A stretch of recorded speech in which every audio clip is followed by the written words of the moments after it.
Hey guys, how's it going? How is everybody today?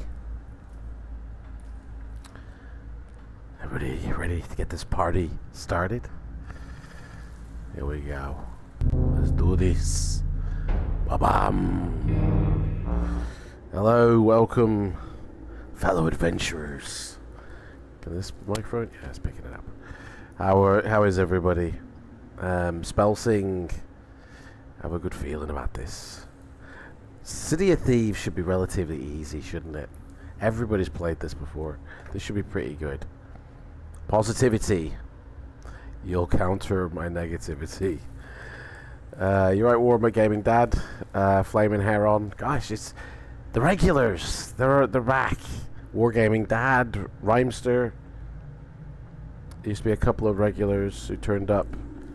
So Leon, I think he actually is involved in like a Star Wars community on a Sunday, and also has a family, so is kind of like more unable to, you know, not show up. And the other person, I think, I don't know what they do on a Sunday, in all honesty. Life is probably busy. I'm not able to attend the last few books. Because I'm back. Oh, you're back this week. Okay. No worries. You got nailed in Forest of Doom. We finished Starship Traveler, guys. We finished it. Today, we've got to finish this book because Rivet's missus is not well. Rivet is going through a tough time with his missus, and we need to finish this book for her. Okay? This one's dedicated to you, Rivet's missus. Okay? So, we need to finish this book. G'day, Rhymester. How's it going? How are you feeling after your late night flight sim? Mate, I feel like I need to go back to bed.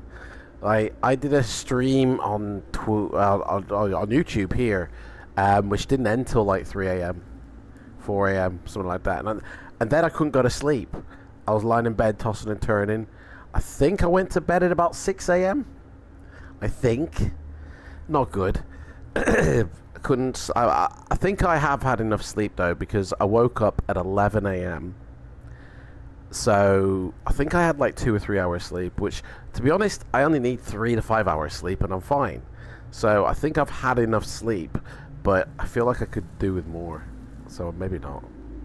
Did I check out the Fighting Fantasy Adventures card game? I did, and it looks very intriguing. Very intriguing. It's over on the Kickstarter. Everything's on Kickstarter relating to Fighting Fantasy, isn't it? Everyone's kickstarting this, kickstarting that. Like,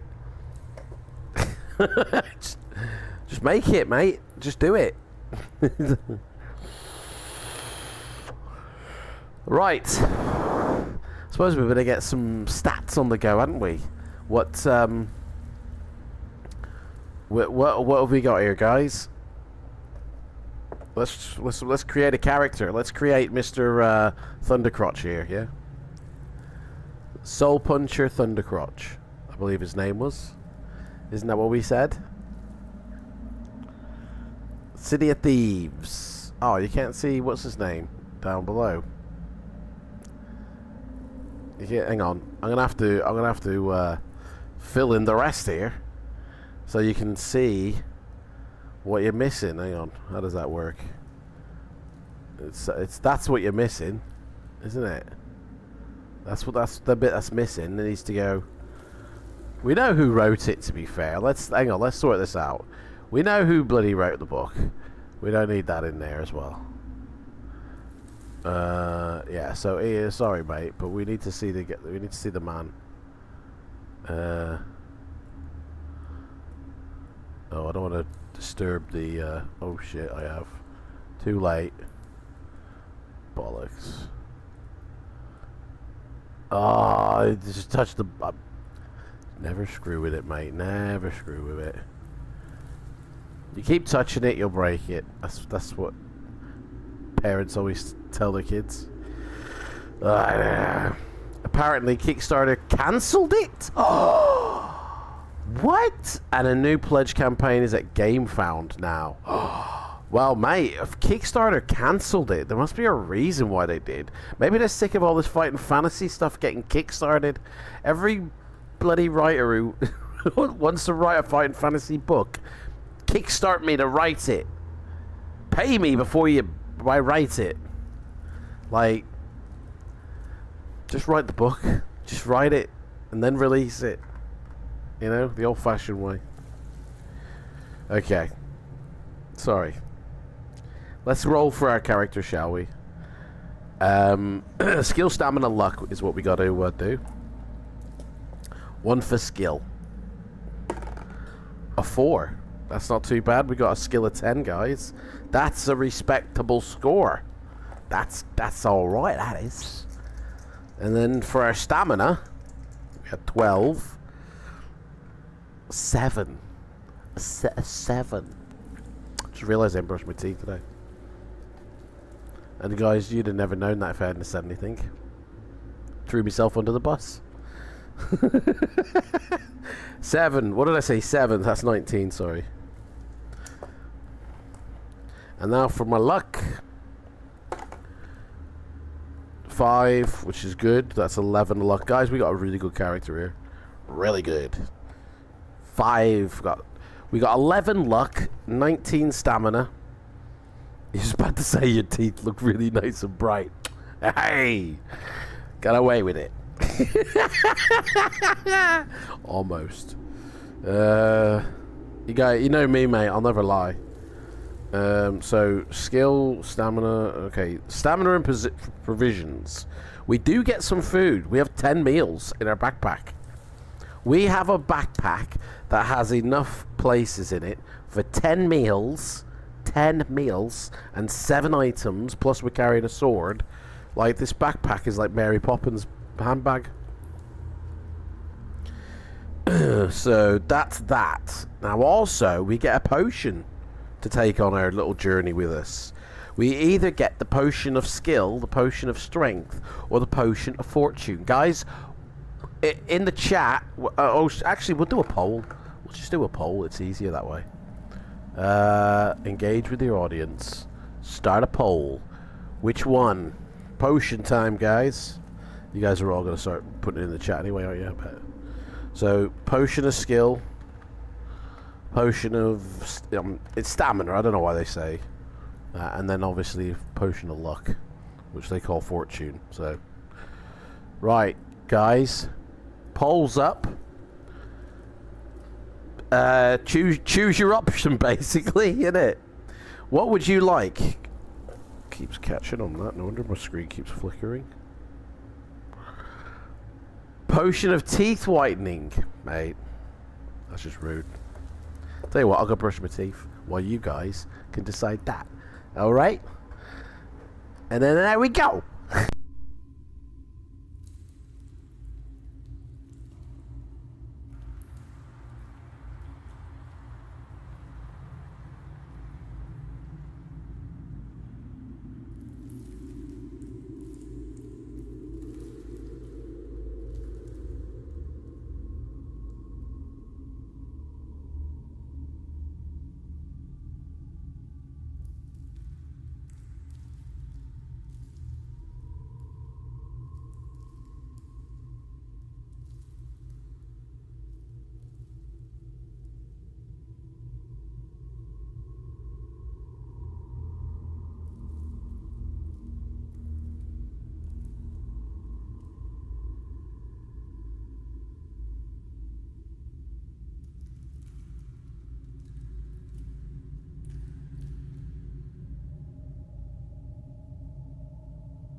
Guys, I've just realised something. When I got up then, you saw that I've still got my pyjamas on, right? I've still got my pyjamas on. And it's just dawned on me. He ain't brushed his teeth. He's still wearing his pyjamas. He just rolled out of bed. He just rolled out of bed onto the stream. Oh my god. Oh man, I'm gonna have a heart attack. Oh man. Oh man. Oh. I've just realised that, yeah. So not only did I dob myself in for not brushing my teeth, but I've dobbed myself in for not getting dressed properly as well. But look, now that I brush my teeth, do they look any whiter? That's the thing. Does it make a difference? You know? I wasn't going to say anything. Mate, you should say, you know, you got to keep me in check here. You got to keep me in line. You got to say something, you know? Can't let each other slip, can we? We can't let each other go downhill, guys. So, anyway, let's see what potion we're having. Because I don't think teeth whitening will help us in this. Let's end the poll. Let's see what the results are. The results are... It's a 50-50 between stamina and luck. Guys, come on. Oh, we've got to do another poll now. Eh? We've got to do another poll between stamina and luck. Come on, guys. You know what it is. I'm not even going to write anything on this one. Stamina, luck. Guys, you got to vote again now. There you go. Stamina or luck, guys. Which one? This would have to be one of my best books in the series. Very good to read multiple times. A nice minty smell. Smells like an old book, really, to be honest. Right, I'm ending that poll now. So you guys, let's see here what we got. 50-50. Come on, guys. What are we doing? I mean, 4 votes and everyone's doing a 50-50 option. What is going on? Assuming Ryan, I know he meant my teeth. I was only messing, you know. Gotta have a laugh, haven't you? Well, I'll tell you what. Seeing as we can't decide on a potion, we ain't having a potion. How's that? How'd you like them apples, my son? No potion, no problem.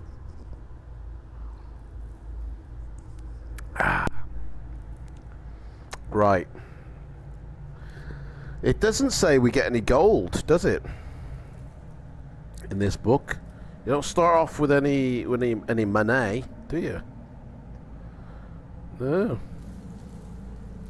You just have 10 meals. It's a lot of food to carry around, isn't it? 10 meals is a lot of food to carry in your backpack. It's gonna go stale. Like, we're gonna be eating hobnobs. A week-old hobnob or something. Go stamina. I'm not picky, mate. No, that's it, guys. We blew it. We blew it, mate. Honestly, twice we did a poll and it came back 50-50. In other words, nobody could make up their mind. So, do you know what? That's the way it's gonna be, mate. That's the way it is. So, F's in the chat when you're ready to begin, guys.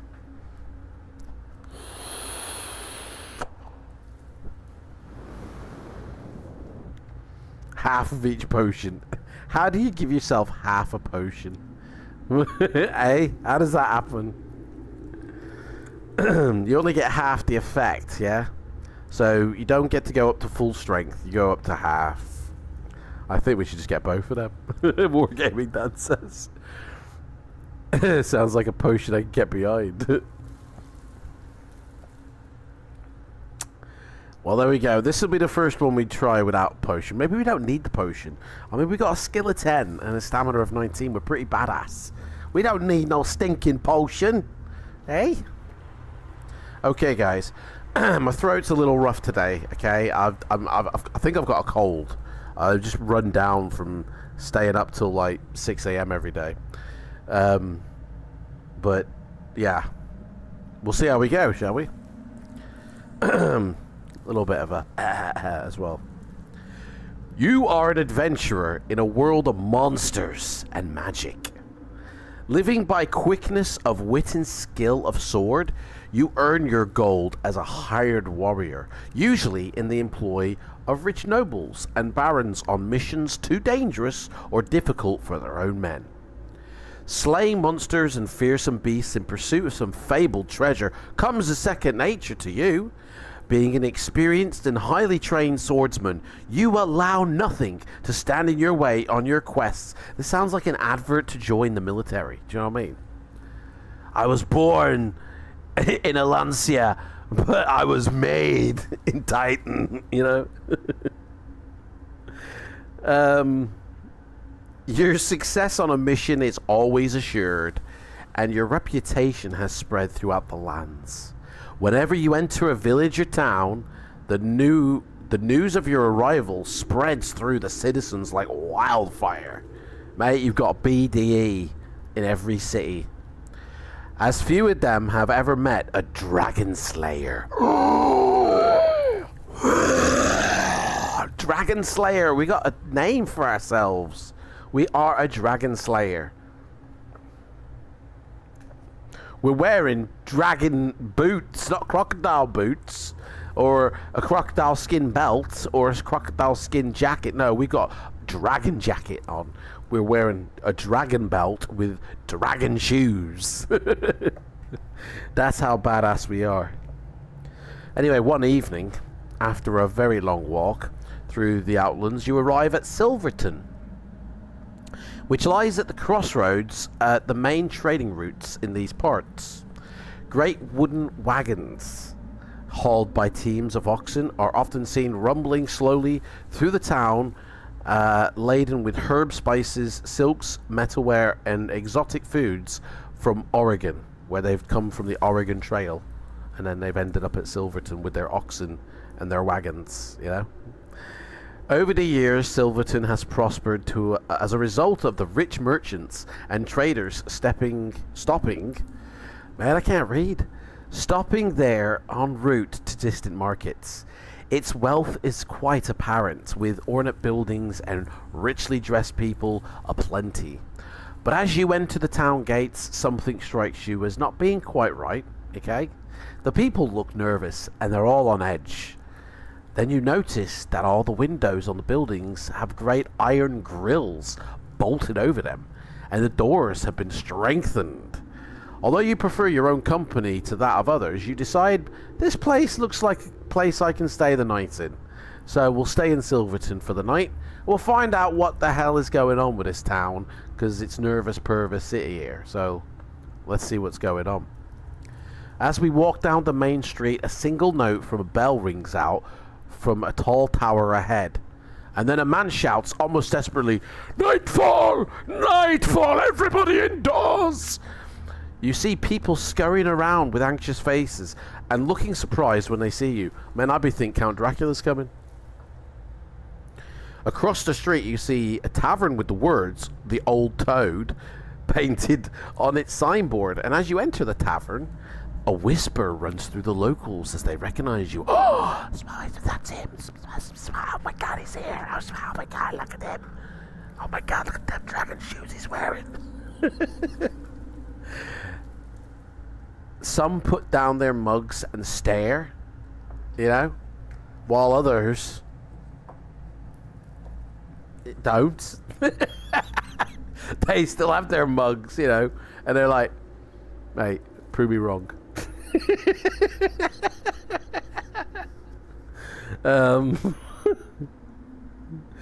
Where is it? You are somewhat surprised that nobody comes over to you to hear the tales of adventure. You know what I mean? I think we're expecting too much here. Walking over to the counter, you ask the old innkeeper for a room and a hot tub. You know, I want a hot tub, mate. Have you got somebody who can give me a hand with the hot tub? But he ignores you and shuffles over to the great oak door instead. pushing 6 large iron bolts in place. Guys, it's a lock-in. We ain't leaving this place. Only then does he turn to you and say quietly, "That will be 5 copper pieces for the room, and 1 more for the tub in advance, if you please." You reach into your leather pouch on your belt and toss the coins on the counter, like, you know, because that's who we are. And he hands you an iron key, which looks like a silver spoon. And, but at the very moment, there is a loud knocking at the door, followed by a voice shouting, "Open up! Open up!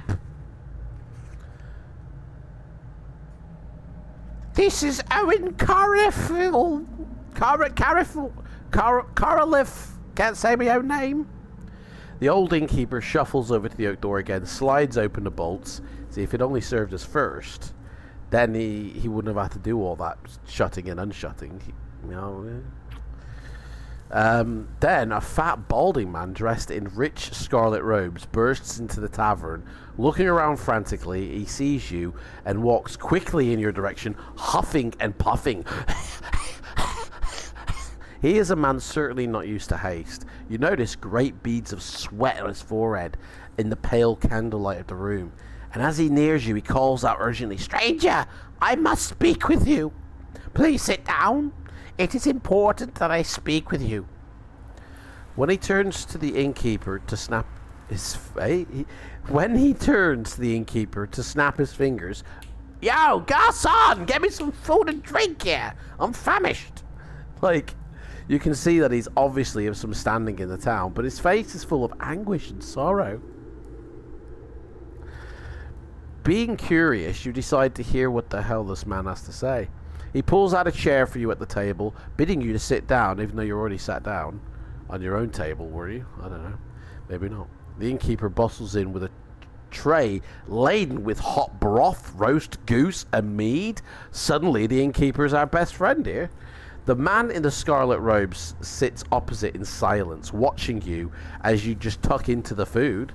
Like, yeah, help yourself. Like, this is all for you. Could be poisoned. You know what I mean? Could end up with a bloody apple in her mouth later on.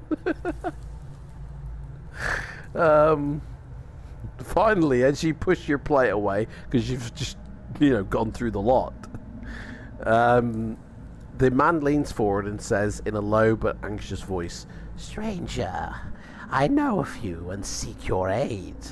My name is Owen Carolif, and I am the mayor of Silverton." It's the bloody mayor. We're sitting having dinner with the mayor on our first day at this place. We're going to own it by nightfall. "We are in great trouble and danger. We are living under a curse, and it is I who must rid us of it. 10 days ago, 2 messengers of evil rode into the town on huge black stallions. Stallions with fiery red eyes. It was impossible to see the faces of the riders, for they wore long black cloaks with hoods pulled over their faces. Like, have you ever seen Lord of the Rings? It's kind of like that. We are a celebrity. We don't know who we are, eh? And we are a celebrity. Don't you know who we are? Yeah, mofo. Don't you know who we are? Hey, we're the Dragon Slayer of these parts. Don't you know who I am? Hey, I'm a Dragon Slayer. Once you've ridden a huge black stallion. just throw it out there, mate. Their voices were cold, and each word spoken ended in an unnerving hiss. They asked for me by name, and when I came to greet them, they wanted to take my beloved daughter. Yes, I do have a daughter. I am married to a woman, yes. Marilli, her name is. Marilli uses pronouns like, anyway. To stay with their master, Zambar Bone. No doubt you know that he is the Night Prince. Of course, I refuse that. This sounds like a love triangle now. It sounds like Mr. Bone has come back to speak to the mayor. Maybe he's a bit of a side hoe to the mayor, and he's just found out that the dude's actually married with kids, and so he's gonna be like, well, you know, if I can't have you, nobody can. I think that's the story here, guys. Just throw it upside down, and you know. Speaking of stallions, now you're talking about bones. Hey, it's in the book. I'm just reading the book, eh? It's whatever the writer wrote, isn't it? I'm not reading into anything else. Of course, I've refused their demand. No, I won't do it. And without another word, they turned and rode slowly out of town, heads down, shoulders hunched. I knew then that beneath the cloaks were hidden the skeletal, soulless bodies of the Night Stalkers, the Spirit Stalkers. You know, looks a bit like Darth Maul from Star Wars. Zambar Bone always uses them as his messengers, as they will complete their mission or die in the attempt. That's the loyalty they have for Mr. Bone. And they do not die easily, I tell you. These bones don't go down easily, I'm telling you now. I've tried many a time. These bones stay up. Only a silver arrow through the heart will release those evil beings from their eternal twilight existence. Who knows what it would take to kill the big bone Zambar? Anyway, that same night after the Spirit Stalkers left, our troubles began. It's all down to the mayor, this is. He's been playing around in other cities, and this is all down to the mayor. The Night Prince was angry and determined to harm us all. 6 moondogs came, each stronger than 4 men, each with razor-sharp fangs. They stalked through the town, entering homes through open windows and killing the poor people inside. Wish I'd never gotten involved with him now. The mayor's a player. Ringward. Player mayor. Mayor player. In the mornings we counted 23 dead. So we barred our windows, bolted our doors. Yet each night the moondogs return, and we're unable to sleep for fear that they might find a way into our homes. Mate, have you ever... Anybody own a dog? Yeah? You cannot lie on your belly watching telly. I'm telling you. If you own a dog, you cannot lie flat in a planking position watching telly. You honestly, there's no chance, especially if it's a male dog. Not a chance. So I see where this guy's coming from. Yeah. Some people are now talking of sending Morelli to Zambar Bone. Hang on, who's talking? His daughter, the town is saying, send off your daughter, mate. This guy is coming to our town to make trouble. Tell your daughter to go sort it out. Like, send your daughter off, mate. What? Why is the town saying... Do they know that Zambar Bone is after his daughter? Like, has he already told them this? Do you know what I mean? Maybe she's that sort of woman. She gets the job done. She is more of a player than mayor player. She sorts it. She's like Joan of Arc, this girl. You know what I mean? I mean, you have to be to have a bloody dad like this, innit? Some whimpering traitors. I should have them flogged. Oh, have them flogged now. Look, he's already talking about whipping the town. But what good would that do? There is but one hope, and that rests with you, my stranger. There is a man called Nicodemus, who, for reasons I'll never understand, lives in Port Blacksand. The place is commonly known as the City of Thieves, as it is home of every pirate, brigand, assassin, thief, and evildoer for hundreds of miles around. Yeah, except for the one who's looking at me in the face, offering me this job, who's been playing away with Mr. Bone. Now he's found out he wants to destroy your town. Mate, I think you're a little bit more evil than Port Blacksand is at the moment, you know? He is a wise old wizard. That's why he lives under a bridge. And is unlikely to come to much harm, even in Port Blacksand, for his magical powers are great. He alone is capable of defending the bone. Zambar Bone, he used to be a friend of mine many years ago. Oh, Nicodemus is like that now, is it? This mayor is just all over the country. He is covering the country. Look like literally covering it. We need him. So hang on. I think I'm being used here. I think we're being used. I think this dude, this mayor, has had a falling out with Nicodemus, right? They've had a little lover's tiff, and we're going. He's using us to go and try and get him back into his life, isn't he? That's the way it is. And he's already pissed off the Bone Man, so now he wants to go back to Nicodemus. This is why Zambar Bone is after. He found out the mayor wanted to go back to Nicodemus, and the Bone's like, I'm not having that. You know, it's either me or nobody. So I'll come after your daughter and I'll destroy your town. It's this mayor is such a player, honestly. We need him. I beg you to bring him to us. None here dares enter Port Blacksand. We're all too wimpy for that. You will be well rewarded for your troubles. Here, take 30 gold pieces for your journey and use this sword. Hang on, we're a dragon slayer. How come we haven't got our own sword? Why is this guy giving us his own sword? We should have like the biggest, baddest ass sword in the world if we're a dragon slayer. Now, Mr. Camp, King Camp here, wants to give us his sword to use and keep. It's got a tracker on it, hasn't it? He's got BDP, he hasn't it? This mayor. BDP, swinging around you.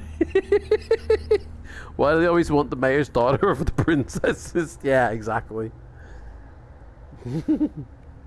Why are they always going for the fair maidens? Yeah. Once they get these fair maidens never shut up. Honestly, they'll wish they'd never picked them up. They'll ditch them as soon as they pick them up. Because, the fair maidens are like that all the time. Right, here we go, boys. Let's go. As Owen Karloff rises, as the table starts to hover, he pulls back his scarlet robe. Oh my god! He's gonna flash! He's gonna flash us, guys. He pulls back his scarlet robe, revealing the finest broadsword you've ever seen. Oh my god! I've never seen one that long before, and so white. He hands it to you, touching the edge of the blade. Oh, mate.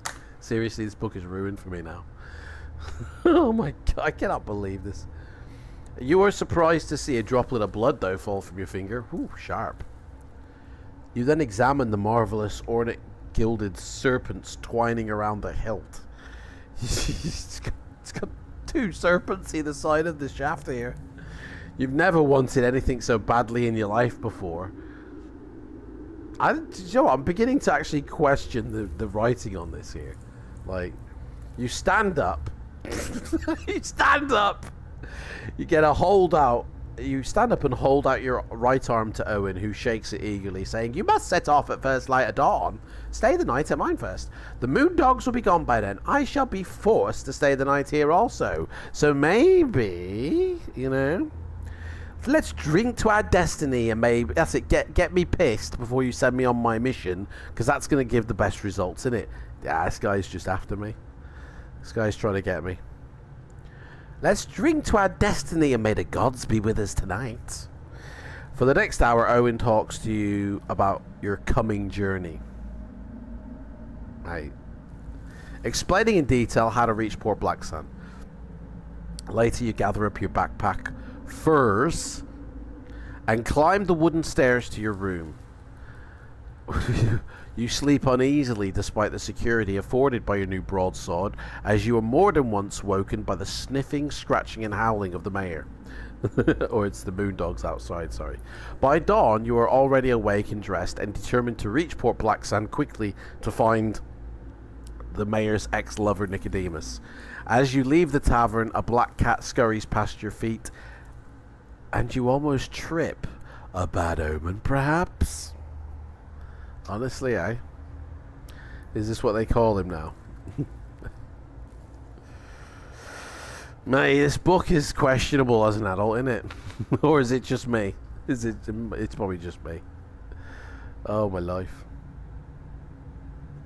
Right, here we go. That was just the intro, guys. That was just the intro. I hadn't even got to page 1 yet.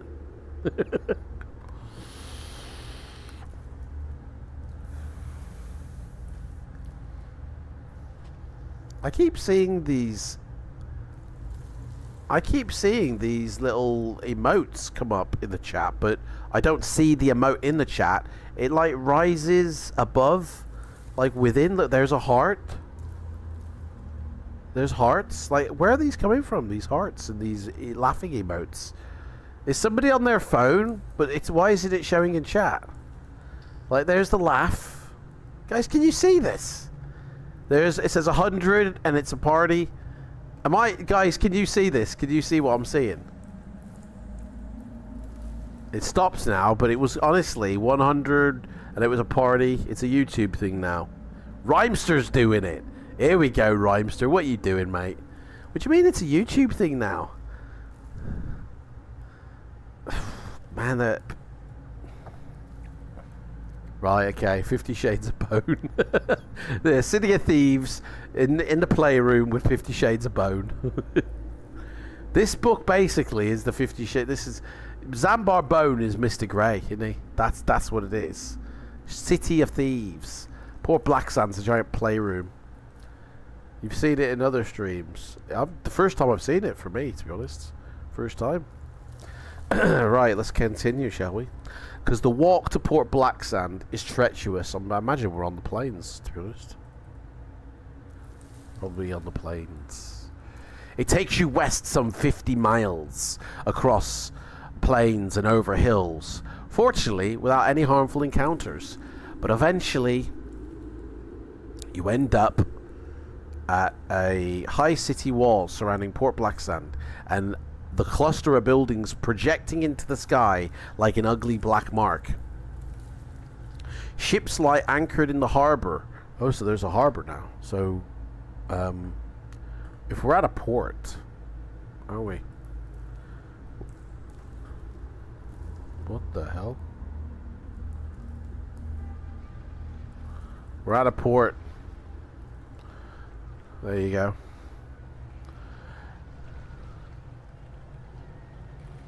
Port Blacksand, guys. Cluster of buildings, ships lie anchored in the harbour, and smoke rises gently from chimneys. It looks peaceful enough, and it is only when the wind changes that the smell, decay, and the breeze is there to remind you of the evil nature of this notorious place. Following the dusty road north along the coast to the city gates, you begin to notice fearful warnings. Skulls on wooden spikes, starving men in iron cages suspended from the sea. Guys, this is not the place to be. And black flags everywhere. And as you approach the main gate, a chill runs down your spine as you instinctively grip the hilt of your broadsword for reassurance. Holy moly, guys. Oh my god. Liking the harbour sounds. There's a bar on the side to send mojos. Right, so here we're at the gates now, I guess. So, yeah, we're at the gate. There's a picture of we're at the gate. There's the picture of we're at the gate. Oh, hello. Looks like the Iron Giant. Doesn't it? As you approach the main gate, chill runs down your spine and you instinctively grip the hilt of your broadsword for reassurance, but a self-soothing. At the gate, you are confronted by a tall guard wearing a black chainmail coat and iron helmet. He steps forward, barring the way with his pike, saying, "Who would enter Port Blacksand uninvited? State the nature of your business or go back the way you came." So what are we going to do? We're going to say that we're here to talk to Nicodemus? Are we going to tell him we're going to sell some stolen booty in the city? Or just attack him with our sword? What are we going to do, guys?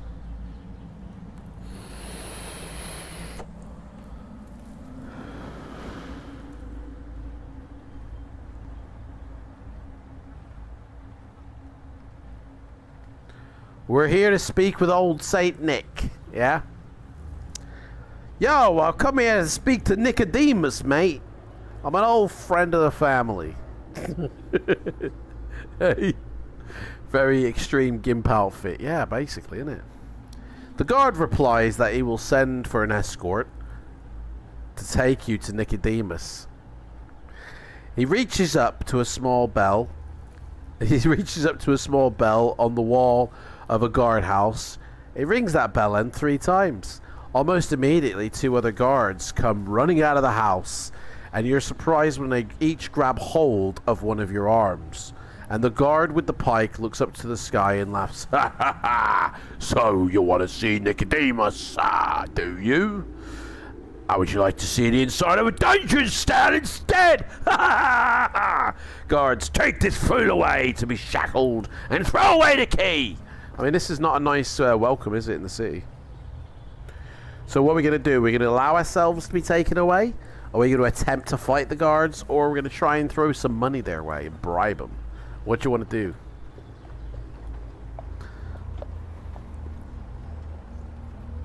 We're going to try and bribe them? Let them take us away? Or, what was it, beat them? Yeah, beat them. Beat them, bribe them, or allow it. We've got our first encounter, guys. Sorry, my mind is getting exploding over this book.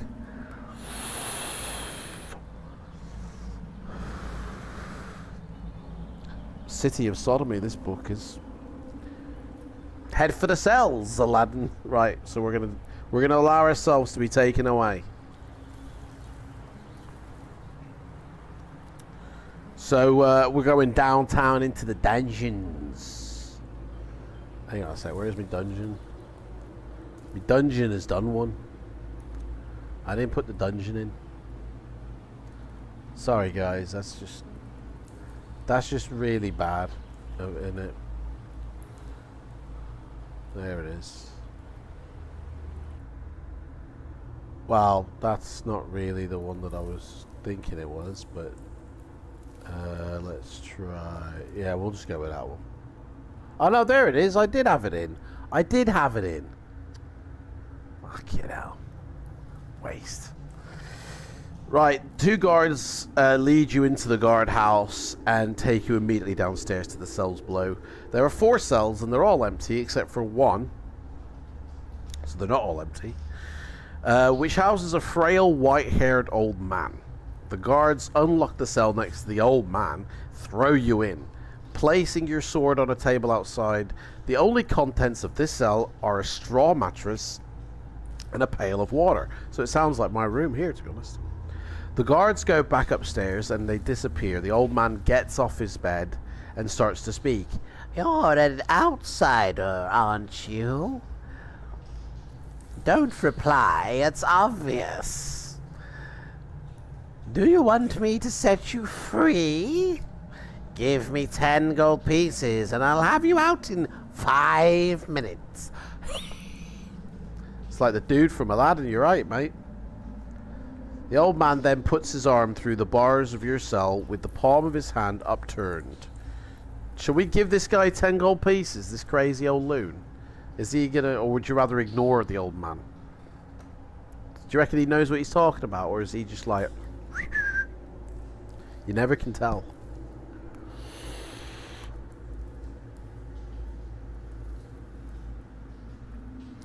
If he asks us to rub his lamp, I'm losing it.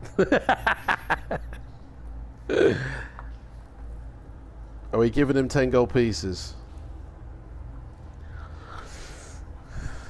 If you've ever been here, we should do the exact opposite of what you think it should be then. Pay up, as this is the best way to get in the merchant pass. So we're paying him 10 gold pieces. Right, white-haired old man. I hope you got a pocket, because I'm giving you 10 gold pieces, mate, for your troubles. So we will give the old man 10 gold pieces. You take 10 gold pieces out of your backpack, which I thought the guards would have robbed that off us, and place them on the palm of the hand that is outstretched before you. The old man then reaches into his inner clothing, pulls out an iron key. Oh, hello. Moved the... There we go. Pulls out this iron key, goes, here you go. Right. Almost in disbelief, you take the key and place it in the lock. Incredibly, the lock turns. This dude's got the key to the cell on him. There's something fishy going on here. This guy can get out any time. What is he waiting for? You look back at the old man and ask him if he wishes to escape with you, and he smiles and shakes his head, saying that he's happy where he is. You leave the cell and, picking up the sword, climb the stairs to the floor above. There are 2 guards who are relaxing over a game of cards. You wave your sword in the air, woo, and charge at them. They grab their swords to defend themselves, and you have to fight them off one at a time. Okay, so first city guard is got... Hey, where's the dice? There it is. 6. We've got a 10, so the guard is already at a disadvantage by 4. So the guard rolls a 5... minusing 4, he rolled a 1. Anything I roll, it's damage, basically, isn't it? So we roll a 6, take off the 1, that's 5. He's got a stamina of 1 left now. Mate, he's going down. He rolls a 8, minus 4 is 4. We roll a 6. He rolled a 4. He's dead. He's dead. He's gone. We only have to get thingy, so he's gone. Second city guard has a skill of 7 and a stamina of 5. So he's at a minus 3. We're at a plus 3 advantage. He rolled a 4, which now is down to 1 with the advantage we had. So again, whatever we roll, we just minus 1. We rolled a 4, so that's minus 1 is 3. He's got a stamina of 2. He rolls a 3. He's dead. There's nothing. Don't matter what we roll now. He literally he just stabbed himself in the face. So that's them 2 dead. Done. You search the guardhouse and find 2 gold pieces. Sweet. Maybe we can recuperate our losses with giving the old man some money. And a merchant's pass permitting the holder to trade import black sand. Boom. In it. Not that we've got anything to trade, but we got a merchant pass. It's always good to have the pass, isn't it? There we go. See, Spellsing knows. Oh, shit. He's the one who told us. Right. Taking your findings with you, you creep outside. The guard at the main gate does not see you, and you walk into the city. We're in the city now.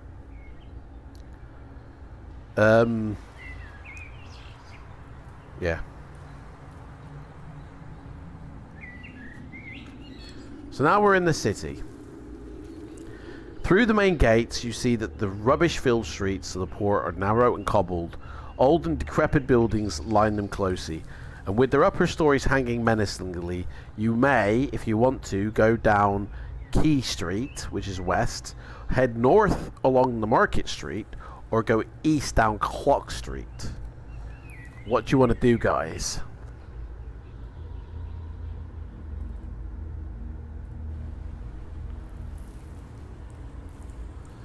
There's a minstrel playing some music, evidently.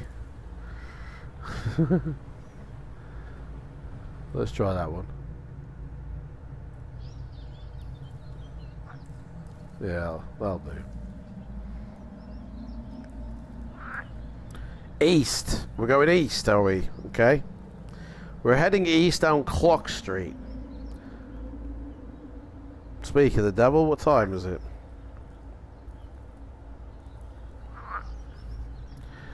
Walking along the narrow street, you see a man wearing tattered rags sitting in the gutter. His head rests on his hands and he looks thoroughly miserable. Here's a picture of him. He does look pissed off, to be fair. He looks slightly annoyed, he does. Do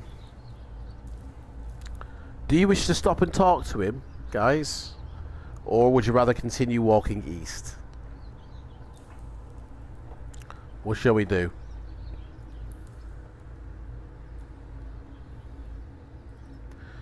What shall we do?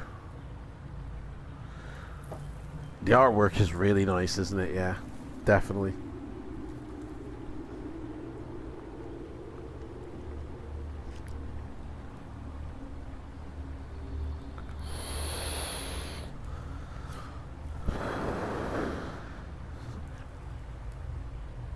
What shall we do?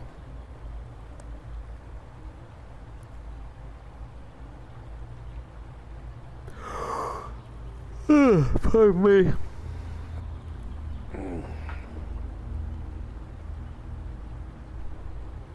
Whole thing moved then. Oops. Have a chat with him, yeah? Say, yo, mate, what's up? What's happening?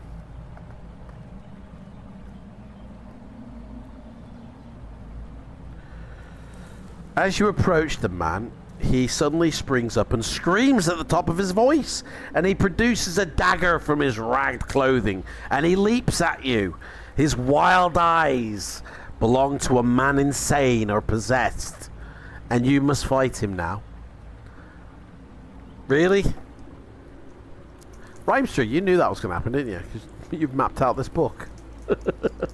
Right, he's got a skill of 5 and a stamina of 5, so he's at a -5 disadvantage, and he rolled a 7, so he's got a 2. So we roll a 10, kills him. We kill him off. Boom. He comes at us, we punch him, and he's gone down.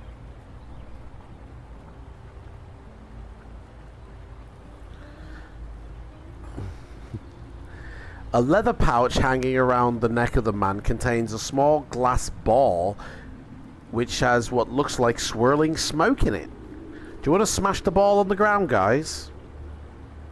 Or do you want to put the ball in your backpack?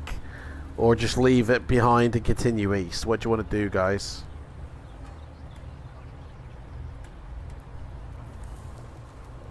Swirling smoke ball.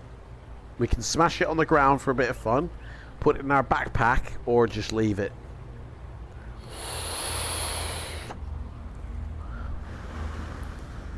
Stove his head in. Spell sing's a bit vicious.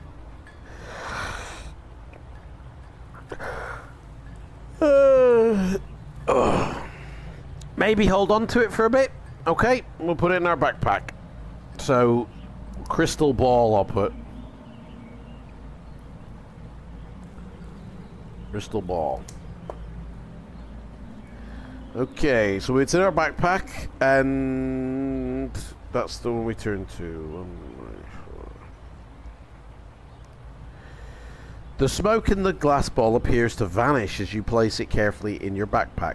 Feeling slightly uneasy about your new treasure, you set off again. Oh dear. The street makes a sudden left turn and continues north as far as you can see. No, I did have an actual sort of... I don't know what happened to it. Try that one. No, that's a... No. I don't know. I don't know. Okay. Oh no, I do. No, that was the one I was playing. However, you notice that around the corner the houses are much bigger, with doorways some 4 meters high. On the left side of the street, you see the door to one of the houses is open. Do you wish to enter the house, or do you wish to keep going north? What do you want to do, guys? The street makes a sudden left turn and continues north. Then you notice that around the corner the houses are much bigger, with doorways even higher. So we can either enter the house, just randomly go into someone's house, for whatever reason, or we can keep walking north. In we go! The door is open, it's ours. That's the logic. Okay. You enter a large room with brown walls. So, I mean, no music really. You enter a large room with brown walls and a straw-covered floor. There is a musty smell hanging in the air which reminds you of the dirty old cave trolls that live on the northern borders. In the middle of the room is a table made from half a barrel with some roughly made stools round it. A high archway leads... Sounds like a pub. Sounds like we've walked into a pub. Poo-coloured walls. A high archway leads through a room to the back of the house, from where you hear a low murmuring voice. Do you want to walk through the archway, or do you wish to leave the house altogether? Should we head towards the low murmur, or should we leg it? What do you reckon? What you fancy, guys? Do you fancy going to see who's murmuring, or do you just want to leave?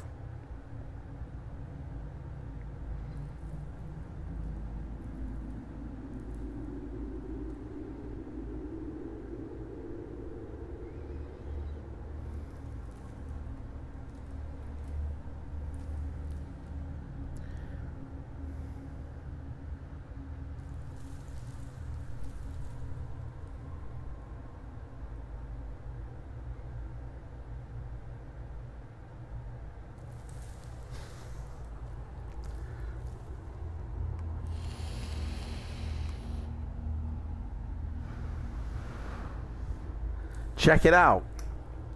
Let's go then. We walk through the archway.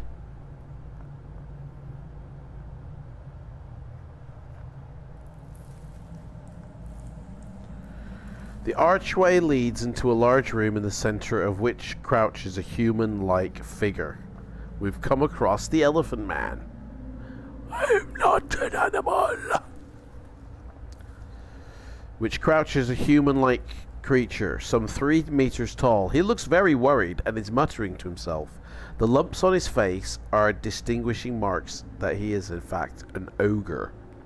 So will we attempt to speak with him? Will we attack him with our swords straight away, or just leave this house straight away? We've come across this ogre creature bent over on the floor like that, murmuring to himself. So we're gonna speak to him. We're gonna try and attack him, or we're gonna leave. What do you want to do, guys?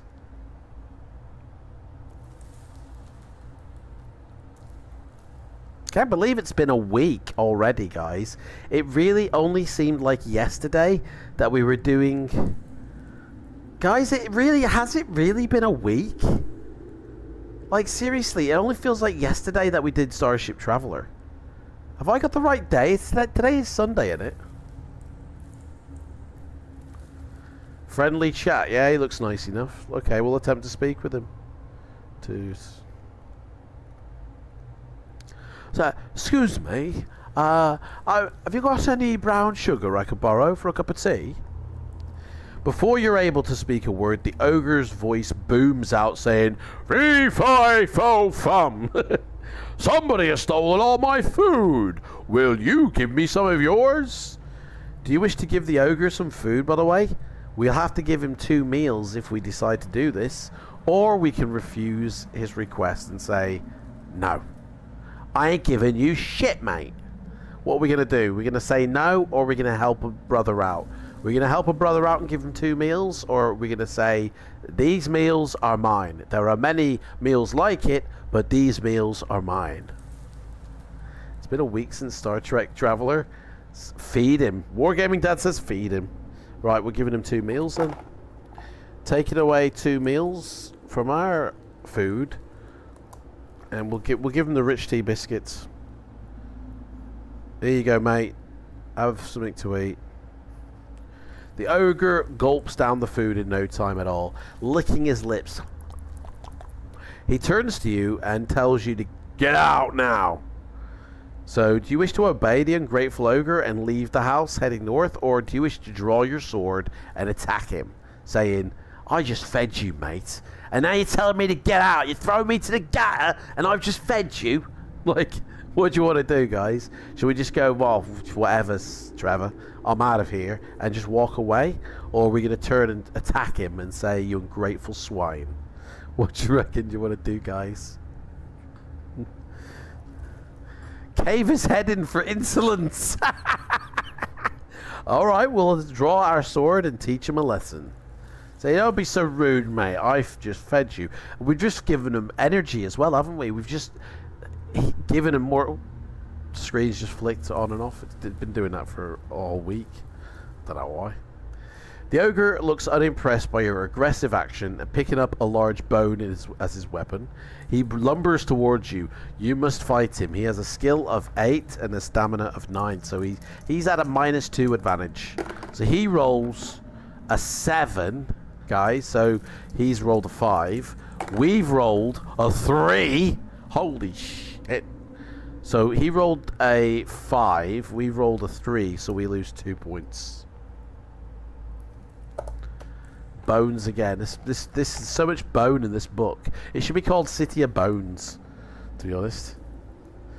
After the 3rd attack round, you may escape by running out of the house. Okay. He rolls a 6, which 3. Did I say 3? 2.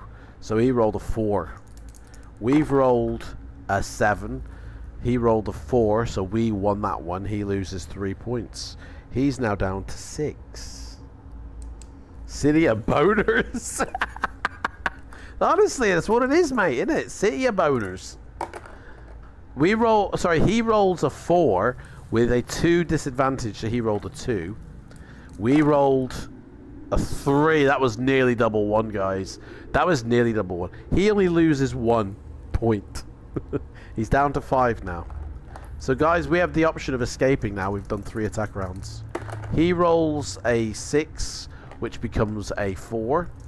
We roll a 9. He rolled a 4. That's 5. He's dead. Boom. We defeat him.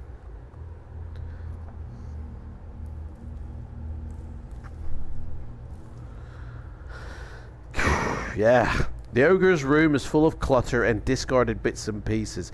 It does not appear to have been tidied for years. Rummaging through the jumble, you find a polished wooden box with a handmade of white shell inlaid on the lid. The box is locked and you cannot find the key to open it. Do you wish to smash it open with your sword, or do you wish to leave the house and continue north without trying to open the box? Do you want to open this box, guys? What do you reckon? Just got a pen all over me hand. Smash it. Yeah? Get it open. Whack it open. We wish to smash it open with our sword.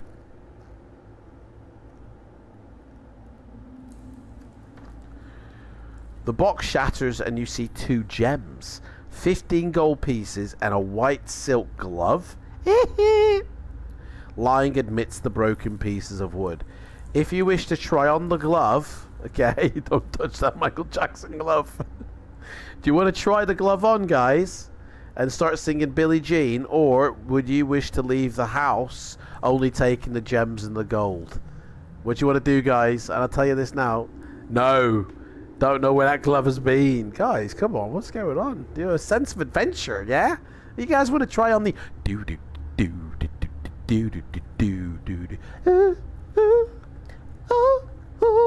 yeah? You never know what might happen. Leave. Oh, you want to leave the house only taking the gems and the gold? Okay. 15 gold pieces and 2 gems. So 15 gold pieces we can add to our little soiree there of money, which means we have, 37. And 2 gems. Want to buy some lucky gems, sir? Would you like to buy some lucky gems? Eh?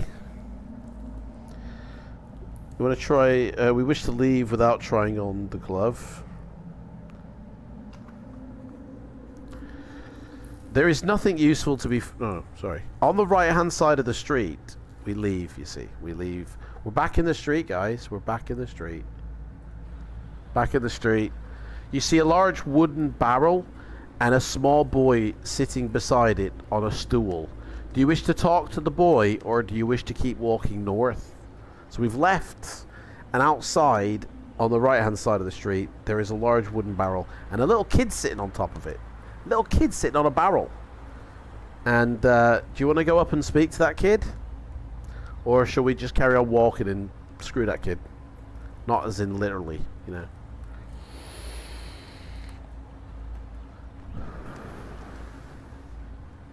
What should we do? Ignore the little brat. Okay. We wish to keep walking north. The street makes a sharp turn to the left and continues west for some distance. Turning the corner, you are suddenly jumped on by 3 short, stocky assailants who were hiding down an alleyway. 2 grab your legs and 1 tries to knock you out with a cudgel. The hell's a cudgel? We gotta test our luck. We got a luck of 11, so we'll be alright. We roll. Fucking double 1. That should mean something with rolling for luck, shouldn't it? And you roll double 1. The idea is to not exceed this. You have to... Yeah, you have to stay under. Yeah. So we got lucky. Yeah. Because if you roll over, if we roll a 12, we would be unlucky, wouldn't we? Is that the idea? Yeah. Or do we have to... Sorry, I've completely forgotten. How do you roll for luck? You have to exceed your luck score, or it has to get under. Man, I've forgotten. Like, how bad is that?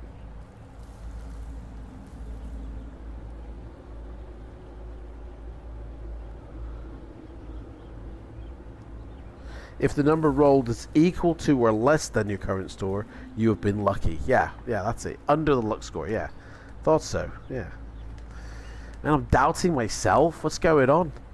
I better check my fridge in case my slippers are in there, because that is the one. If you guys, here's a little bit of advice. If you ever open your fridge and you find your slippers in that fridge, you've got dementia. All right, you guys, that's it. You've lost it, and that's the sign to tell yourself that you've lost it when you put your slippers in the fridge for no reason whatsoever.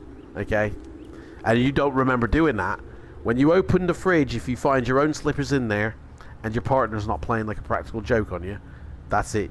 You've checked out to hotel reality, and you need to go to the doctors straight away. Luckily, definitely they're not in there, so I'm okay. What are we doing? Oh yeah, testing our luck. We were lucky, so we managed to duck and avoid the blow.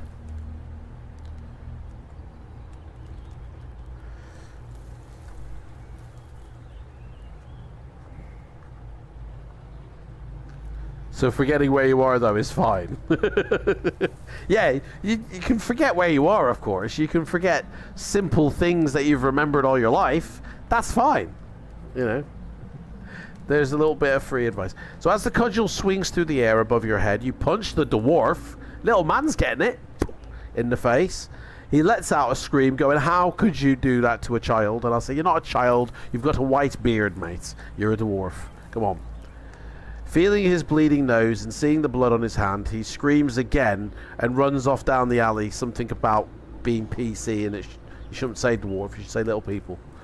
The other 2 little people hold your leg, sorry. Oh, what? They're holding my leg? They realize that you're not an easy victim, and they run off after their fellow robber. So basically, 3 dwarves attacked us. I thought it was just 3 assailants. I didn't realize they were... Where did that come from? If you wish to chase them down, do you want to, guys, these little 3 men, these little 3 Snow Whites that came after us, shall we chase them down the alleyway, or do we wish to set off west again? What should we do?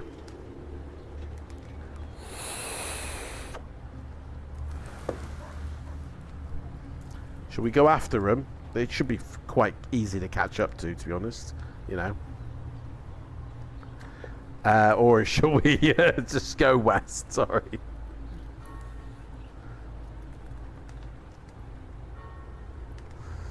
What should we do, guys?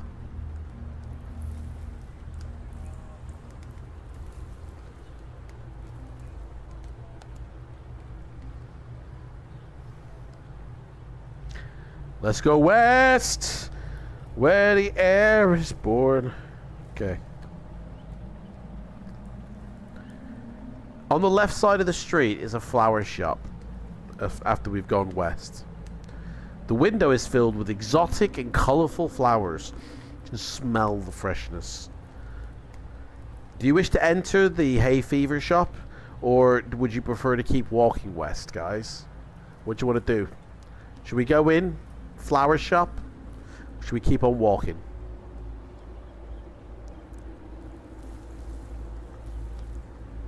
Change my mind. Can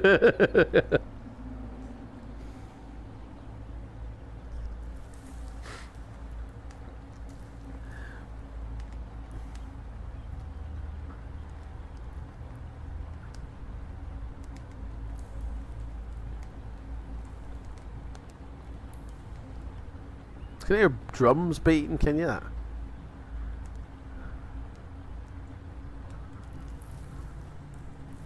Can you hear that?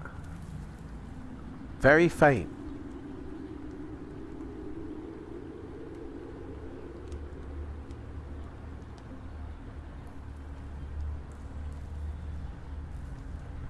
Seems to have gone now. Come on, guys. What are we doing?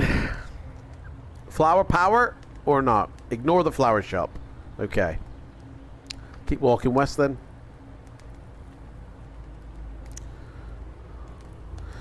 There is another shop on the left side of the street. An iron grill over the window prevents you from actually seeing what kind of shop it is, so you'll just have to try your luck. Do you want to... You try the handle of the door and it does turn. Do you want to enter this shop? Could be like, you know, Hills of Ice shop. Or do you wish to continue west without looking into the shop? Do you guys want to peer into this shop, guys, or not?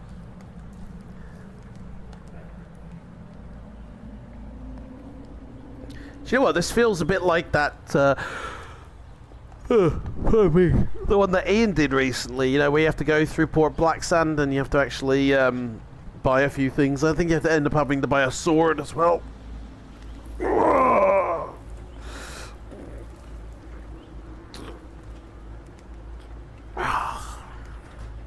Sorry, I gotta stretch. I think this is the jewellery shop. Perhaps a Rolex could be purchased. Do you want to go in, Spelsing? Is that what you're trying to say? You want to go enter this this shop? We can carry on walking, or we can check out this one, see what it's like.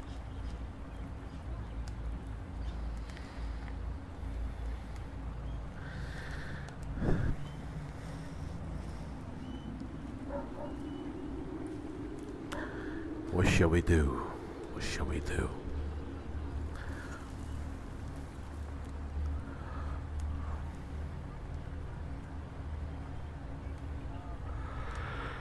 I gotta definitely get back in the bed after this. Sure thing, in we go. Let's enter the shop.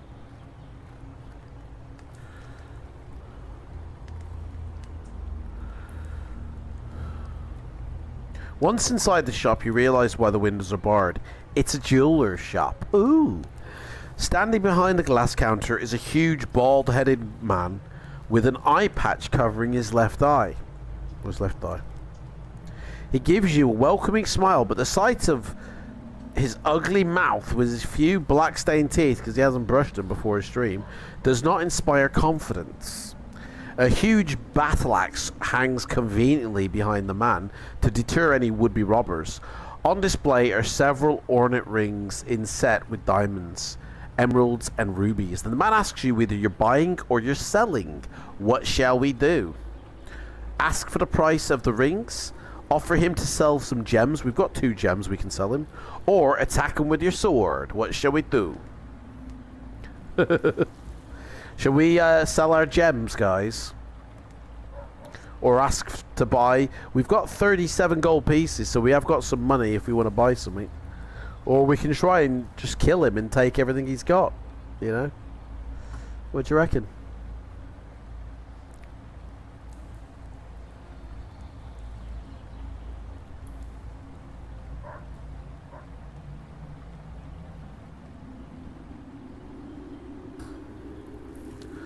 What shall we do, guys? Sell those gems, might as well make some gold on the side. Okay, yeah, I mean, that sounds good. We'll offer him to sell him gems. Say, listen, mate, I've got some primo merchandise for you here. Evidently, they were once belonged to Elizabeth Taylor. So, you showed a man these 2 gems. Look at that, look at that. Oh, look at that. Hey? Look at that, mate. This is worth a lot of money, mate. Holding them up to the light, he examines them carefully with a small magnifying glass, you know. And he turns to face you and says, mate, they're all fake, by the way. They've got the dogs playing poker embedded in them. I'll give you 9 gold pieces for the both of them, because they're fake, mate. It's bullshit. I was like, what? 9 gold pieces each? These belong to Elizabeth Taylor, mate. What are you talking about? Dogs playing poker. I think you got dogs playing poker on the lens of that eyepiece there. These are worth at least 50 each, mate. I'll tell you what I'll do. I'll do you a deal, my son. We'll say 9 gold pieces each, and we'll say nothing of it then.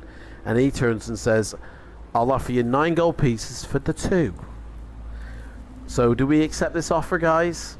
Or do we want to haggle a bit more? Alright, do we want to do a bit of a street trading for it? Or are we just going to accept what he says? Do we need the ring for anything? What ring? What ring? Don't know what that means. Oh, he's selling a ring, isn't he? Yeah, he's selling a ring, sorry. You never know when you could do with a ring, yeah? Yeah, the ring he's selling it. Sorry, yeah. He's selling a ring, but I mean, it could be like the Green Lantern ring for all we know. It could be the Flash's ring. It could be, you know, could be anything. Could be his ring that he's trying to sell, knowing this book. You paid for it now, you might as well wear it.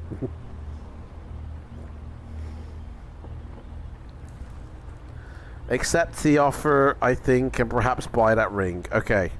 So, 9 gold pieces for the 2, so we take off the gems. And we have 9 gold pieces. That's 46 now. Gold pieces we've got. Excuse you.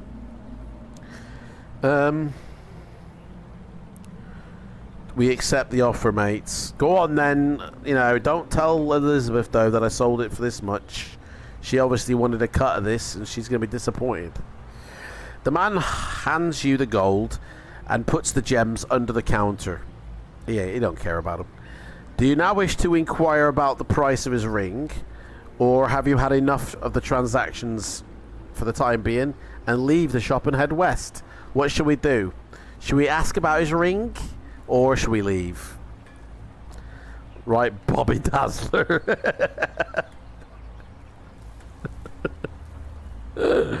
Oh, mate.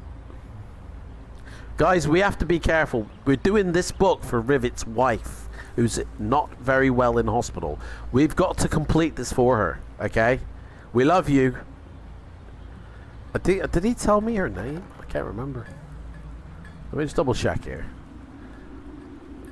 Because if he did, then I can actually do a decent shout out to her, you know. Let me see. Oh, it's actually in the. That was a private. Where is it? There it is. Screen's gone blank again.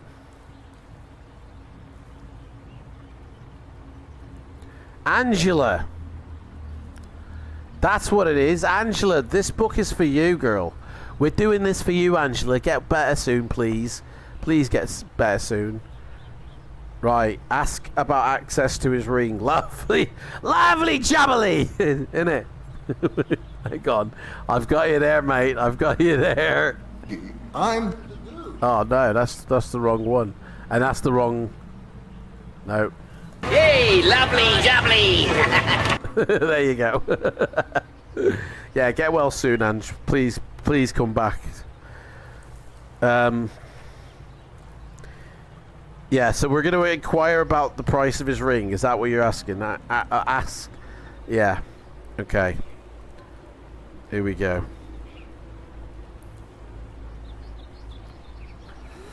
The man leans on the counter and tells you that a ring of invisibility costs 10 gold pieces, a ring of fire costs 1 curry, a ring of ice costs 7 gold pieces, and if you wish to buy one of these rings, you'll have to pay me for it.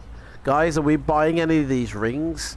We got ring of fire, ring of ice, or ring of invisibility. Which one do you want, guys? Which ring? He's offering you 3 rings, guys.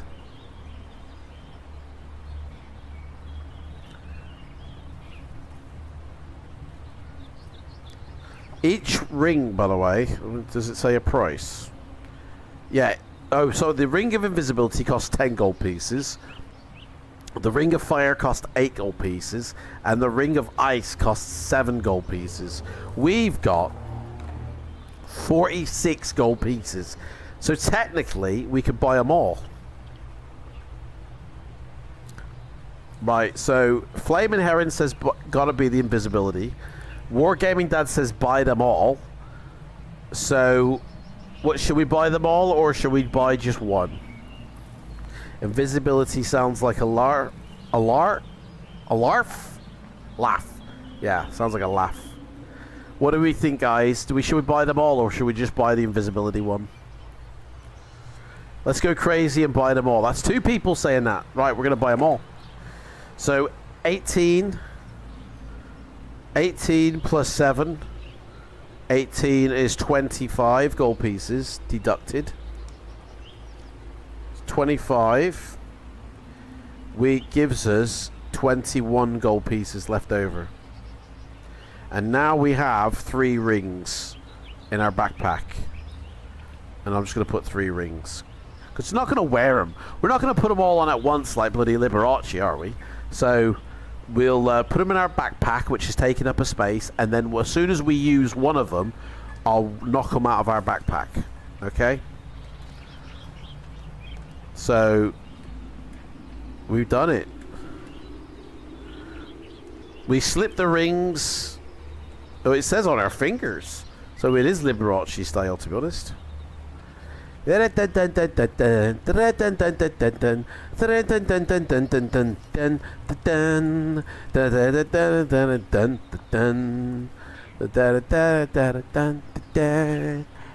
here's one I got played earlier. Hey. Okay. Right, man, I'm gonna have to read one of these books in the voice of Liberace, I think, one day. One week I'm gonna say, "Hi, welcome. I'm Liberace, and I'm here to read you a book, okay? Okay? Here we go." Like, I think maybe I should do a Liberace reading one day. Oh, that'd be a good idea. Like, celebrities that have passed read the book. So, yeah, one day I might do a bit of Elvis. So, you arrive at a 4-way junction on the street, you know what I'm saying? Like, we do, like, a celebrity who has passed, you know. Little Richard, or, you know, what's his name, James Brown. Ow! You know, that would be, you know, that would be quite too much, I think, to do. But yeah, we should do that, maybe. Fighting Fantasy read by Elvis Presley. Guys, wouldn't you want to hear that? You know? I'd have to start practicing these voices now. But I actually quite like that idea, to be honest. You know? Barry White reads Fighting Fantasy. Know what I'm saying? Michael Jackson. Ooh. I just want to read a book. Okay? It's something I put together a little earlier. It's the ogre is gonna attack the castle, you know, and it's not a very good ogre. You know, he's gonna. Yo, Sly Stallone, eh? Yeah, okay. Right, so you get your sword out, you know. I'll have to practice. You guys like this idea, I guess. You know. Man, that's going to be hard work, that is. For a whole book, I've got to keep the voice going. And not only that, I've got to do their voice impersonating other people. So like the voices in the book has to be done through Arnie, get to the chopper! Hey, kill the ogre! Do it now! Right, listen, I've got to do voices through their voice. Like, how mad is that? Like, seriously. Man, that's going to be a test of the chords, isn't it? Anyway. You heard some good impressions from this guy at Wimbledon during hey? Yeah? I'll have to check that out, mate. Doing tennis players.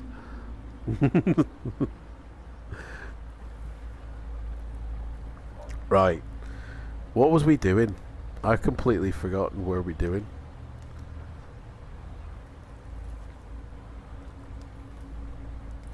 We put the rings on and we left the shop. That's what it was. Arnie reading Robot Commando. Do you know what? Some books just like fit in for some voices, don't they? Yeah, Liberace reads the Rings of Keither. You know. Okay, you arrive at a four-way junction in the street. The street continuing west changes its name to Key Street, and the street running north and south is called Market Street. Looking north, you see a crowd of people walking up the street, cheering loudly and waving their arms in the air. You decide to follow them. It's like Mardi Gras by the sounds of it. Let's go. Oh, look at this. Look at this. That's what's going on here, guys. Just take that in. Just take that page in. Look at all that's going on there. Like, oh, it's so detailed, isn't it? As you catch up with the chanting crowd, you see that they are carrying eggs and rotten tomatoes, right? Soon the street opens out into a large market square, and all around the edge are stalls with vendors, hawkers, musicians, and entertainers carrying on with their business. Oh shit! I just dropped the. I know what page it was on. I do really, but you know. Yeah. Just dropped the book and lost the page. Oops. I got it back. It's fine. Above the noise of a crowd is a trumpet sounds, and the crowd starts to pelt the man in the pillory with rotten food. You know, with all those tomatoes and eggs that they had. An old woman standing next to you offers you 2 eggs to throw. Not wishing to appear like an outsider, you do take the eggs and hurl them. But as you do so, the old woman picks your pocket without you noticing. Lose 1 gold piece of any one item you may have. What? Or any. So, well, we'll just take 1 gold piece off, to be honest. Round it off to 20. Little thieving bit, honestly. Sorry, she gives us 2 eggs, and then she's like, and she only takes 1 gold piece. We have 20 in our thing, so. Unaware of your loss, you walk away. Well, how can we be unaware if we have had to deduct 1 gold piece?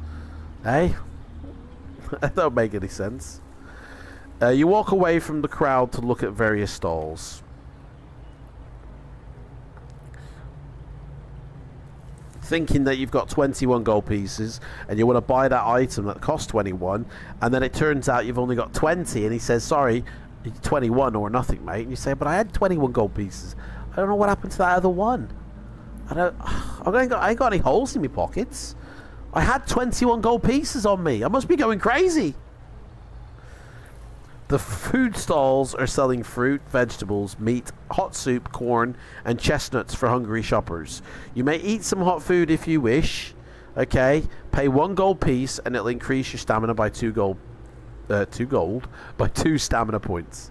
So, guys, do we want to replenish any stamina? Or we can only replenish 2, to be honest. So, throw a negative. They all crone. we can only replenish 2 stamina, by the way.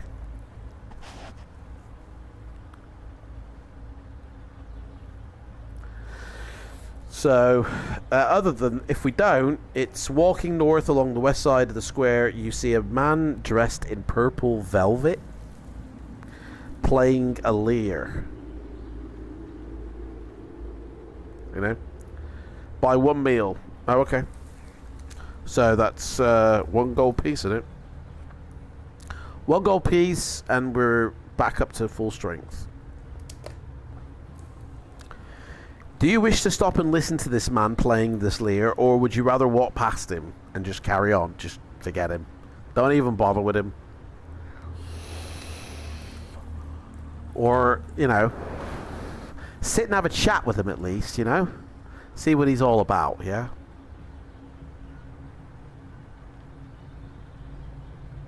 There's drums. You can hear him again. Can you hear that?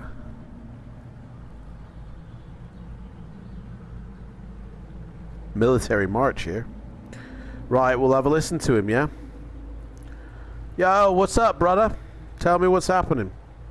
The man stops playing and he tells you that he can bring you good fortune.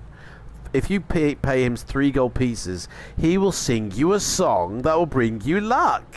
Guys, I think I've got to hear this. Do you wish to pay him the money so he starts singing this song of luck? Our luck is 10, so I don't know how much more lucky we can get.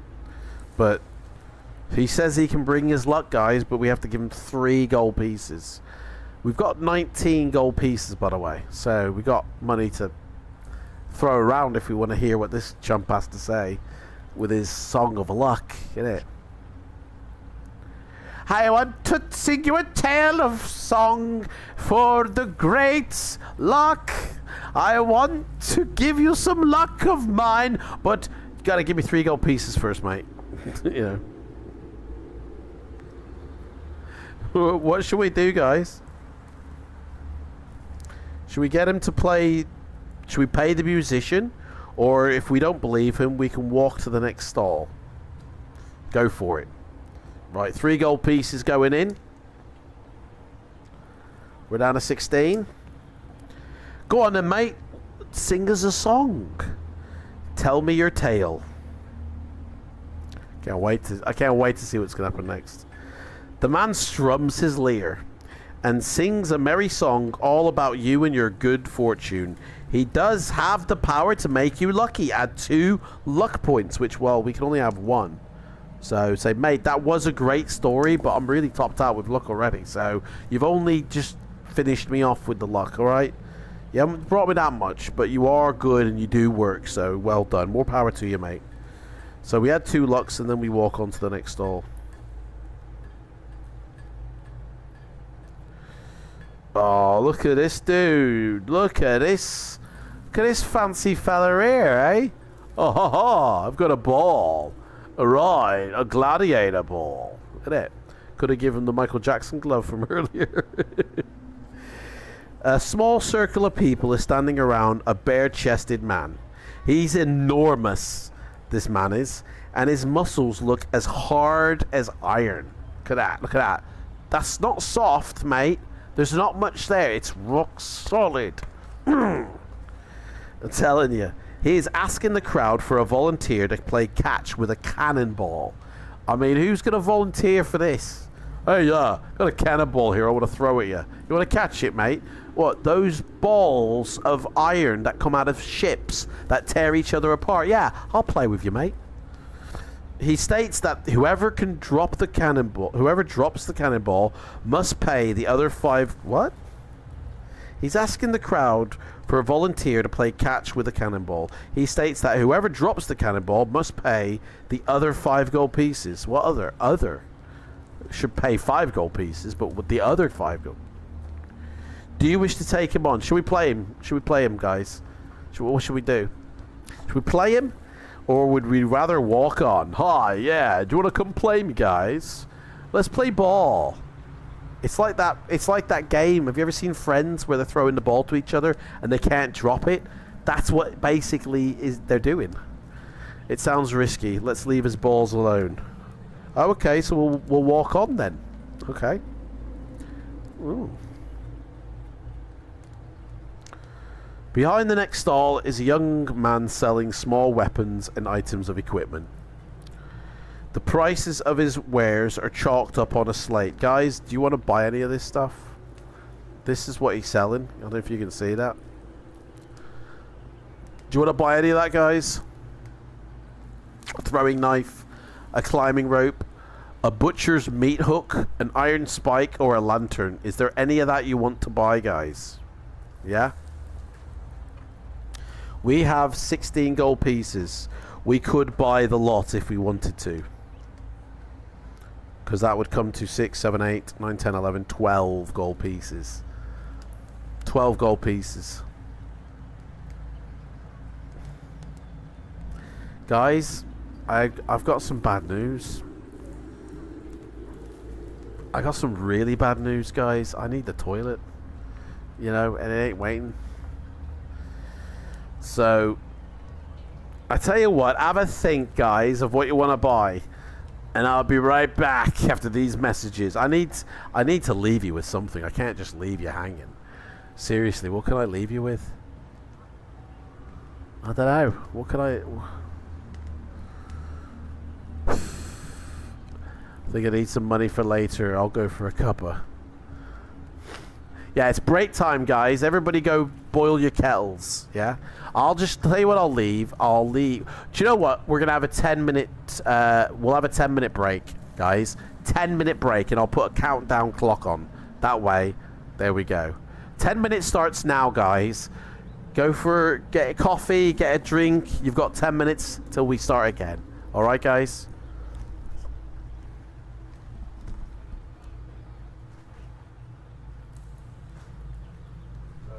That's at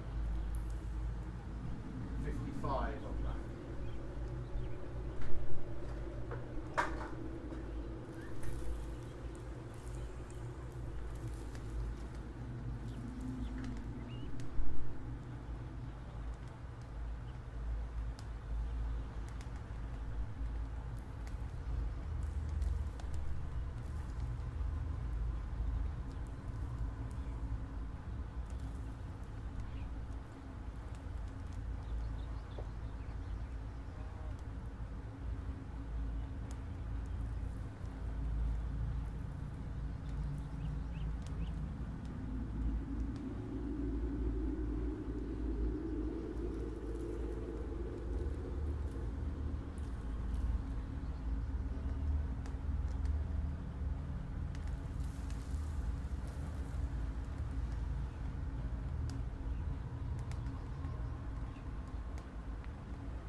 realise you guys were there.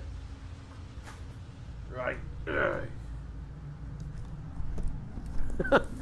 Hey, I didn't even know you guys were there. I thought I put a timer on, and I had like 2 minutes left or something. Guess not. Right. Luckily I got some water. Oh, cold. Fresh out of the fridge, that one. Can you even hear me? Testing, testing. Radio, radio. Is everybody back? F's in the chat if you're back.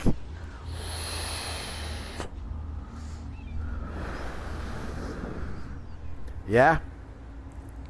That's one, that's two. Right. Timer was there. Yeah, well, I thought it said like 2 minutes left when I came back in this room. I didn't take 2 minutes to go get a bottle of water, and whatever. It's fine. It's fine.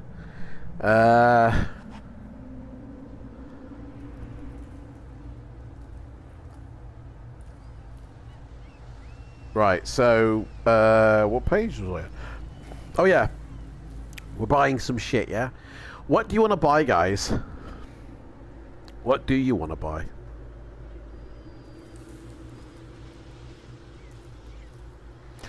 Did you ever think? You got the throwing knife, you got the climbing rope, you got the butcher's meat hook, the iron spike, and the lantern. What do you fancy, guys? What do you want to buy?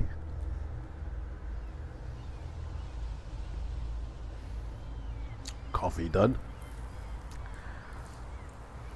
Should we buy the lot? I mean, you can afford to. You'll still have enough money left over as well for the game. I mean, we can only actually buy, sorry, 1, 2, 3, 4 items. That's it. And there's 5 of them out for sale. So what are we doing, guys? Come on, let's go. Let's hustle some muscle, yeah? Iron spike, please, Spelsing says. Okay, we want the iron spike. That's 1 gold piece. Alright, iron spike.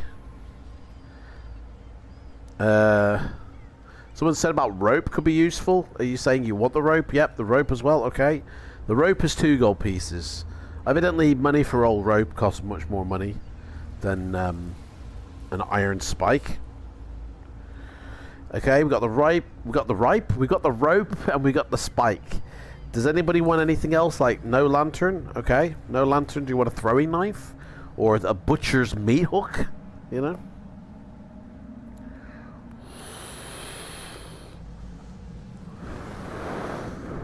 Or Rhymester, are you saying no to the meat hook and lantern? Is that what which one were you saying there? Was it no lantern or was it no, not the meat hook, the lantern? The meat hook is 2 gold pieces and the lantern is 3 gold pieces.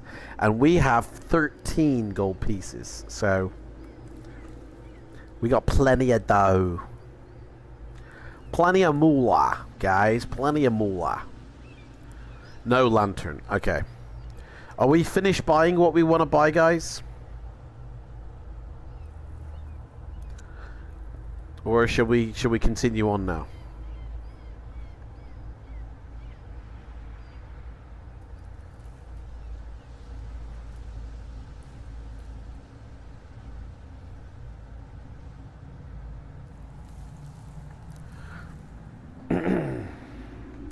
Okay, we'll continue on. So we bought what we want, and then we're going to walk north. Okay. The next stall area, there is a small, brightly colored tent. Attached to it is a small sign which says, Madame Star, Clairvoyant. Eh? Do you want to walk and enter Mystic Meg's tent, or would you rather continue north, guys? What do you want to do? Should we go get our fortune read by this clairvoyant, or are we done?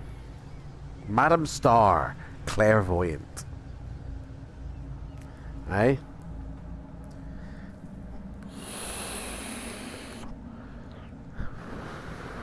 I'd be more worried if her name was Odame Brown, to be honest. So...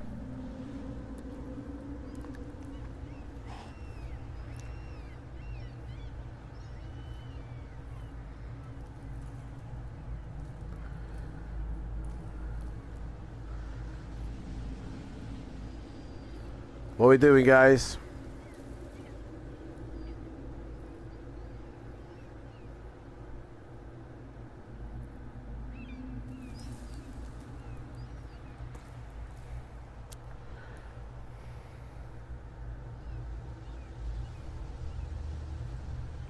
Hello? Hello?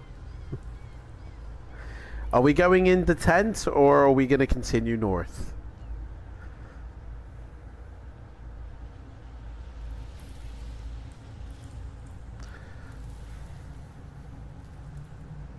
Move on.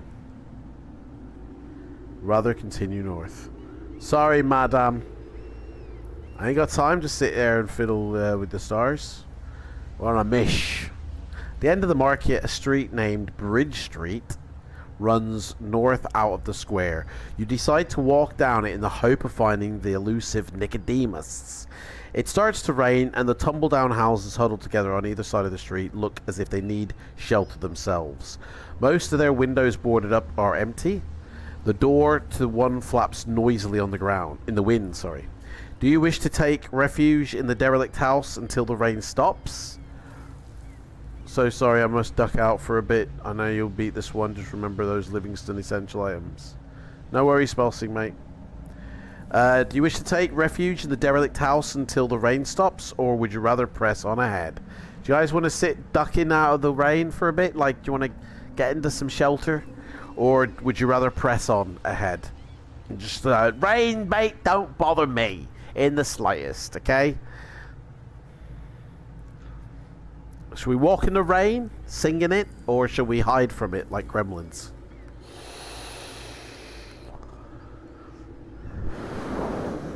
Little rain never killed anyone. Exactly. So we'll continue on.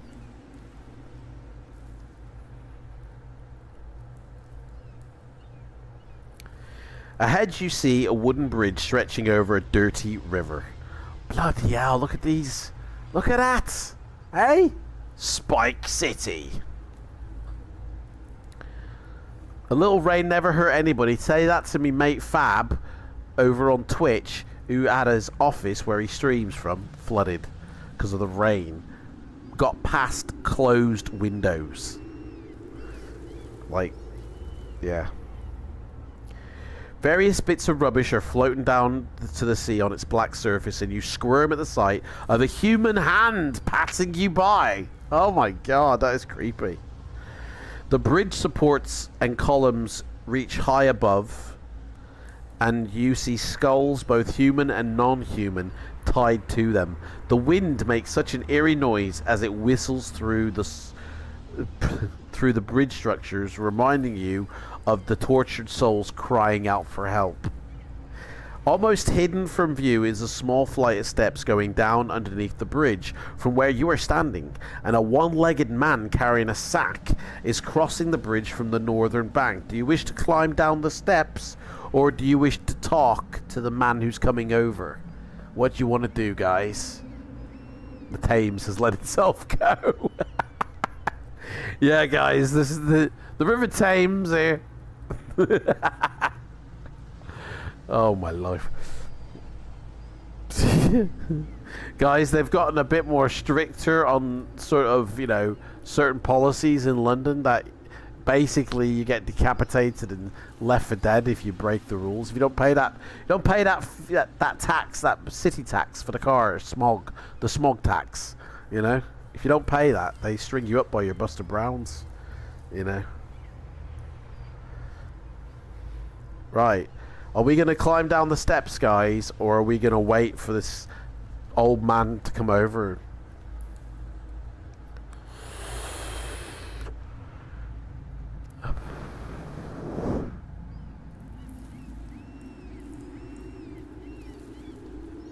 What are we going to do?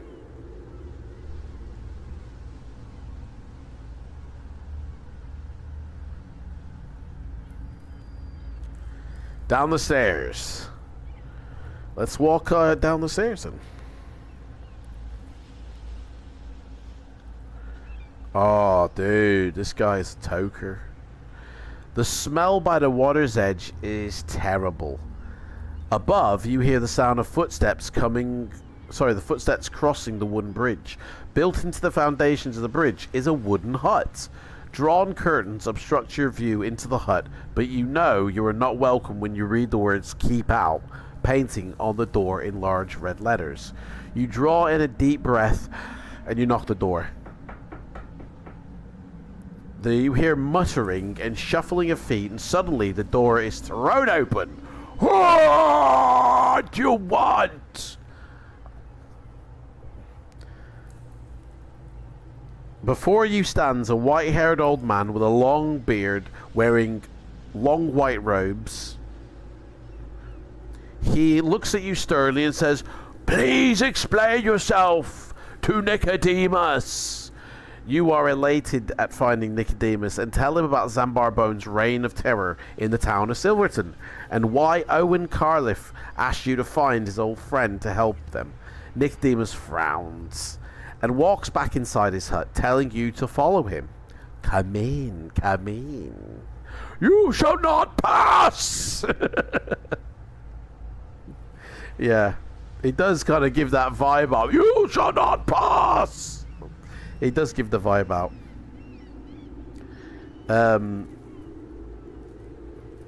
Where are we? He sits down in a rocking chair and starts to speak in a calm voice. I am old and tired and wish for no more adventure.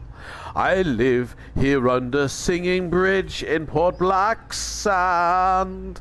To escape the pleas for aid from people falling on hard times. I am Nicodemus, hence no one bothers me, but I do not wish to help my old fucking ex.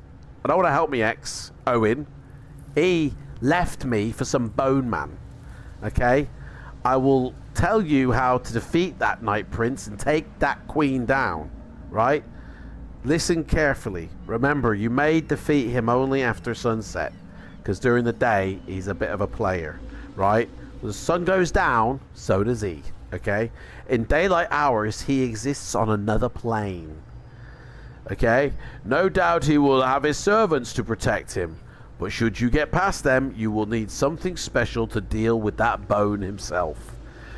To protect yourself from his entrancing stare, you must have a white unicorn in a yellow sun tattooed on your forehead. Mate, come on. He's taking the piss out of us, isn't he? Honestly, he's sitting there toking away going, yeah, you gotta have a yellow unicorn tattooed on your forehead, mate, okay? It's the only way to defeat him, okay? It's the only way. You know? Seriously, mate. Who's on another plane is Nicodemus, mate. I think Nicodemus and Zambar Bone used to be smoking buddies. That's how it all started. They were both toking each other. He saw your rings and just made assumptions. Honestly, this guy, I think him and Bone were like, and then the mayor comes in. Oh, well, you know, and he tries to have his wicked way with both of them, you know. So you've got to have a, white unicorn in a yellow sun tattooed on your forehead. It's the only way to kill him. Normal weapons will not harm him. First, you must shoot him through the heart with a silver arrow. This will paralyze him, but not kill him. Then you must quickly rub the ground compound of black pearl, hag's hair, and the lotus flower in his open eyes. That seems like an added thing that maybe you've just made up there to get back at him. You know, that doesn't seem like a legit thing. With luck, he will decay before you in seconds. That bitch. And if your arrow misses, I'm afraid you will die the moment he touches you. You know. The items for the compound can all be found in Port Blacksand if you look hard enough. I'm not going to tell you where. I'm not going to make your life easy. I'm going to try and make it as hard as possible for you.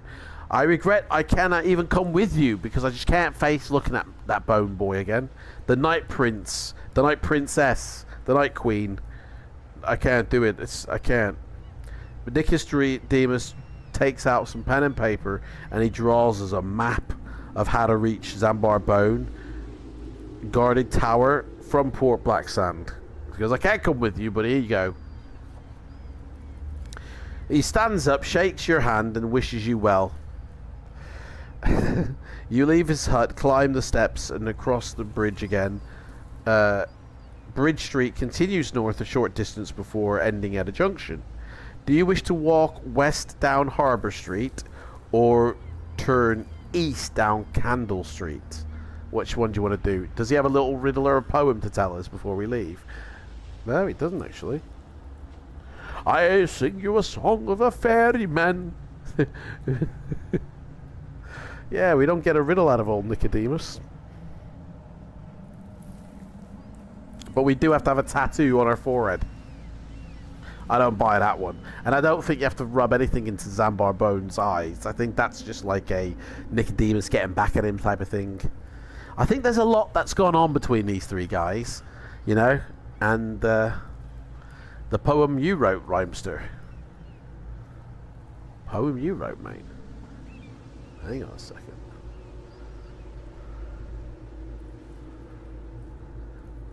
Let me go find out. I haven't got the map up, to be honest. Let me find this map.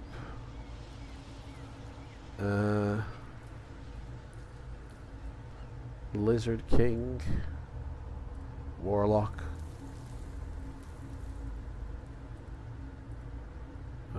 Warlock. Chaos. Doom. Right, City of Thieves. Nicodemus, information. I don't see any poem on this thing, mate. But I will keep this up, I'll tell you. I will keep this up. Unless it's on a different version you gave me or something. I don't know.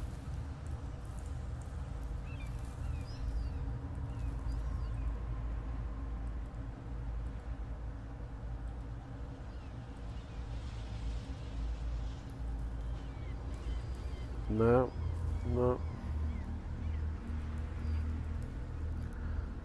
Oh, it's on Discord, is it, mate? Now he tells me. What's are you? Hang on. When did you send this? Is this something you sent ages ago, something, mate, or?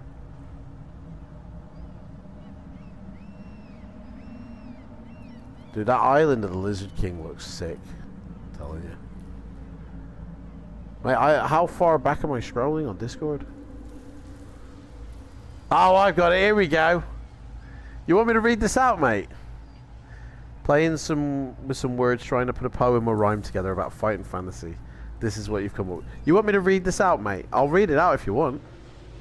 I have no trouble reading that out.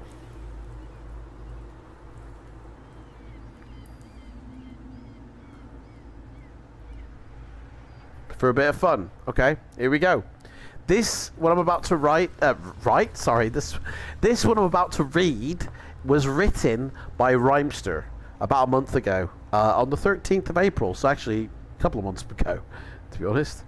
In the land of fighting fantasy where you roll for luck and might, a hero is born in the Titan world where warriors fought a deadly fight.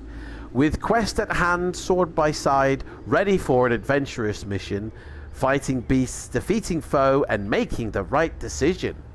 Dodging enemies with every turn, or getting ready for creatures to attack. Finding gems, my screen has flickered. Finding gems, powerful weapons, or falling for a deadly trap. Challenging all who dared to contest. Will you get struck down to zero? Or will you complete the challenging quest and become the fighting fantasy hero? Hey, that is wicked. That is honestly, that needs to be at the beginning of most of these books, mate. In fact, we'll put that at the beginning of our map book. Mate, that was really good, man. Honestly, I really enjoyed that. My screen didn't help when it flicked then, by the way. But I really enjoyed that.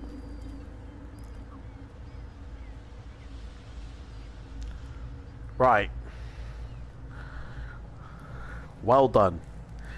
I have got the map up as well so I can see where we are. Guys, we're halfway through the book, by the way. We're halfway through the book. Nicodemus is the halfway point. And we've been going for 2.5 hours.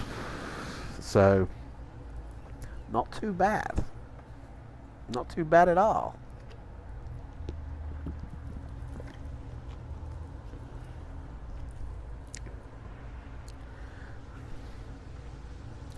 Oh. Water and electronics is never a good idea, is it? And a bottle that is sweating sweats water. Right. Let's continue. Nicodemus, thank you for the rhyme.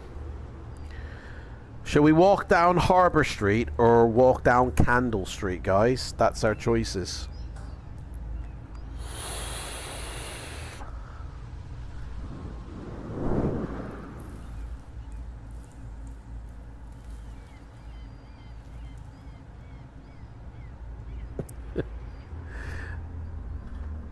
Honestly, this is like, bro, hang out, you know.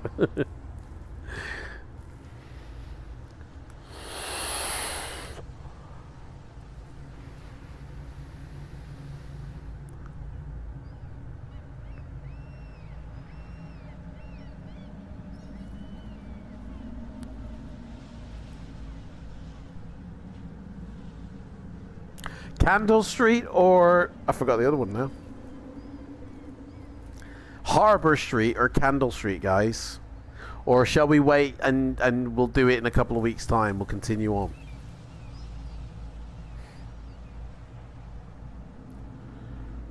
Or do it next week, sorry. What's the score here? Is everybody feeling it? Is everybody with us? Are we still ready to go? Are we still going? You know? Or shall we like part 1 and part 2 this bitch? What's the consensus, mate? Candle Street, Flamin' Heron says. Let's go.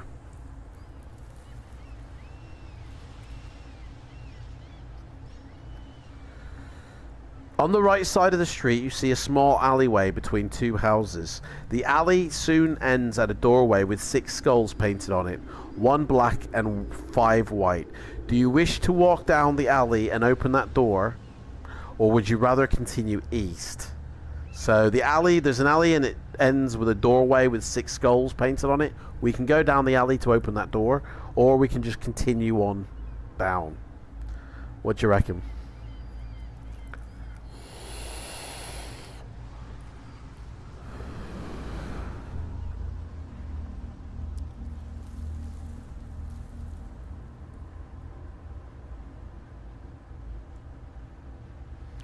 Ooh, interesting. Some interesting stuff here.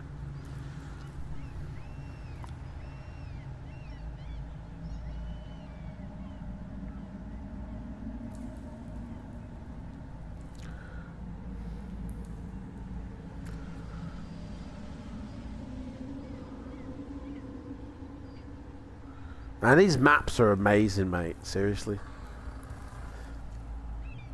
I think we've got enough now to start like a part of volume 1, haven't we? Pretty sure.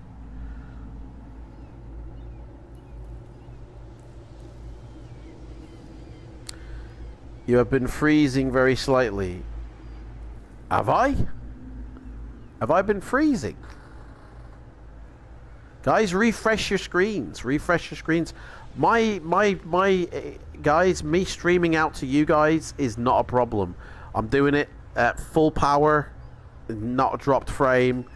Internet's not gone down because I've been watching my own stream here and it's been fine. Refresh your pages, guys. Just refresh your page on YouTube. Stream as for a second might be YouTube. So if it's happened to everybody, I don't know, but like my stream is fine. So I don't know what to say, but just refresh your page.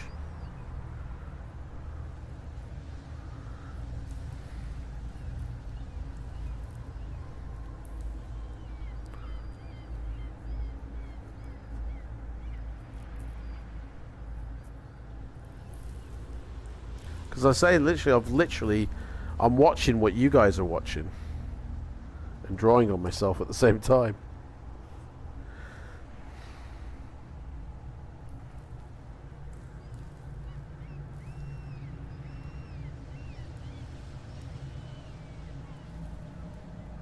So what are we gonna do?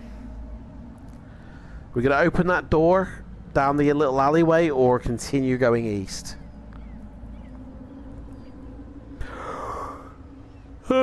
Excuse me. Oh, where's that water?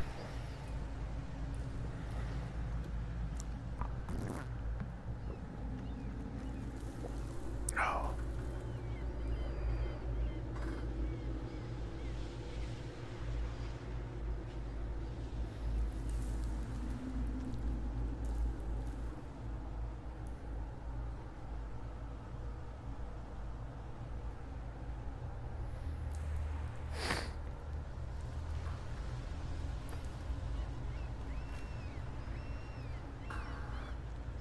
Go for the door. Yeah?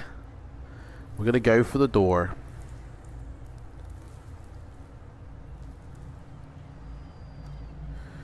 You enter a small candlelit room with no windows.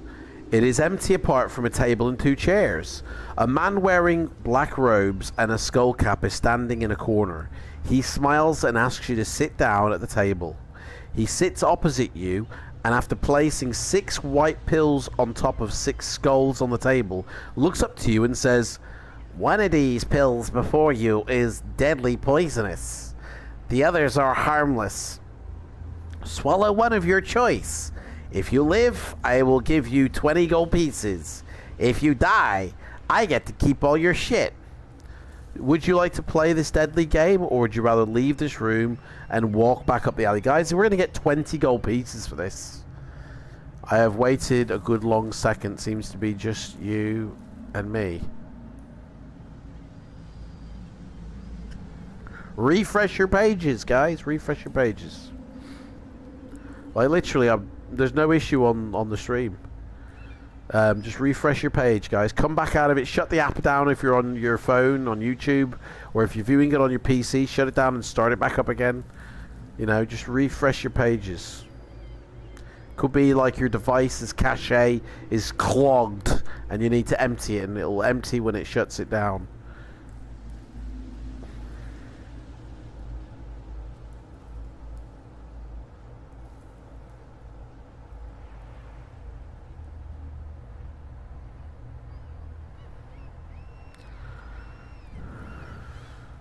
Waiting to see if anyone else types before I give my choice. Adam is what I meant. And it's just me and Rhymester answering. I mean, you're right. It is just you and Rhymester doing it, you know?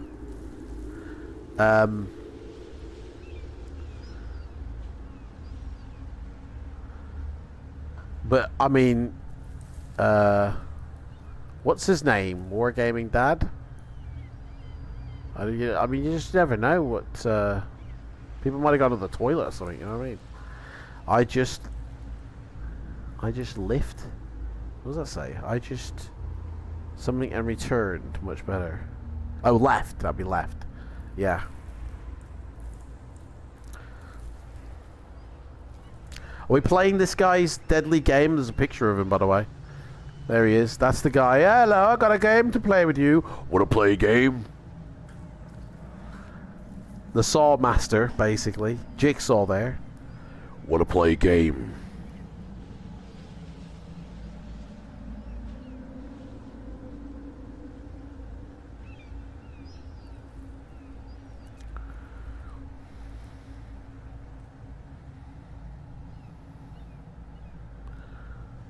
I'm looking after a 5-year-old whilst listening. Let's go.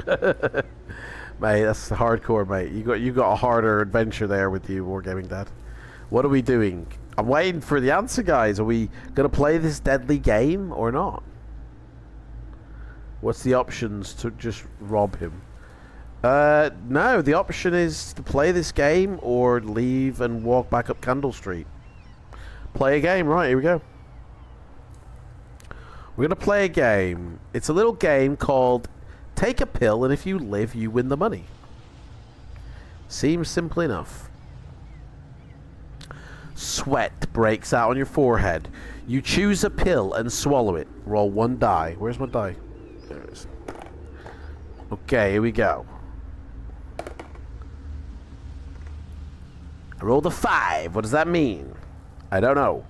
If you roll any number between 2 and 6, you have chosen a harmless pill. We live. The man reaches into a pouch on his cord left belt and pays you 20 gold pieces. Man, that seems pretty. This seems pretty easy. Hang on a sec. Did I play this right? Roll 1 die. If you roll any number between 2 and 6, you have chosen a harmless pill. And the man gives you 20 gold pieces. Guys, we've just earned 20 gold pieces. Boom. We're on 33 now. Seems a bit too easy, that does. He then bids you farewell and says, get the hell out of here. And on the other page, George Lucas is tinkering with something. Look, that's George Lucas in it. That looks exactly like George Lucas. So you got a 1 in 6 chance of dying. It's a shame he doesn't say you can play it as many times as you like, because chances are you're just gonna nuke yourself at some point. You leave the room and walk back up the alley to Candle Street. A roll of 1 means you die quickly, obviously, but we didn't, so we lived to see another day on that one. 20 gold pieces in our pocket, yeah! You may either turn right down Candle Street or walk back to the junction and go back down Harbor Street. Money, money, money isn't funny in Titan Land. Right. Harbor Street or Candle Street, guys? I think we just come down Candle Street. You may either turn right down Candle Street or walk back to the junction and go down Harbor Street. There you go. Nothing lost.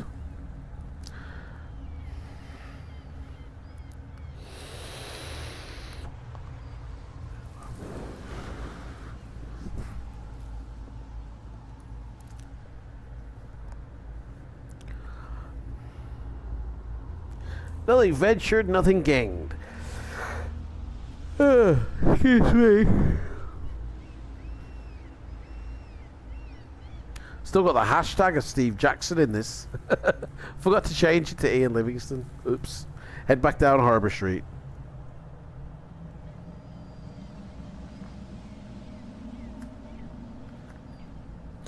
You pass a beggar in the street. He is sitting in the gutter and holds an empty tin in his hand.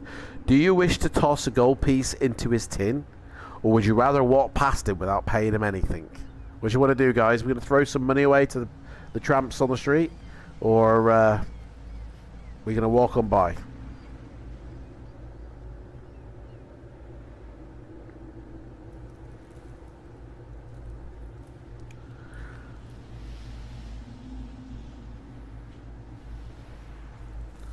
You know, I'd rather give them company than money. Like, I'd rather sit with them for like 5 minutes and chat with them than give them money. Because the money they're just going to go buy crack with, and that's not helping them. But with company for 5 minutes, that might cheer them up a little bit, you know? And that's a bit more valuable than money that they'll blow in like a minute.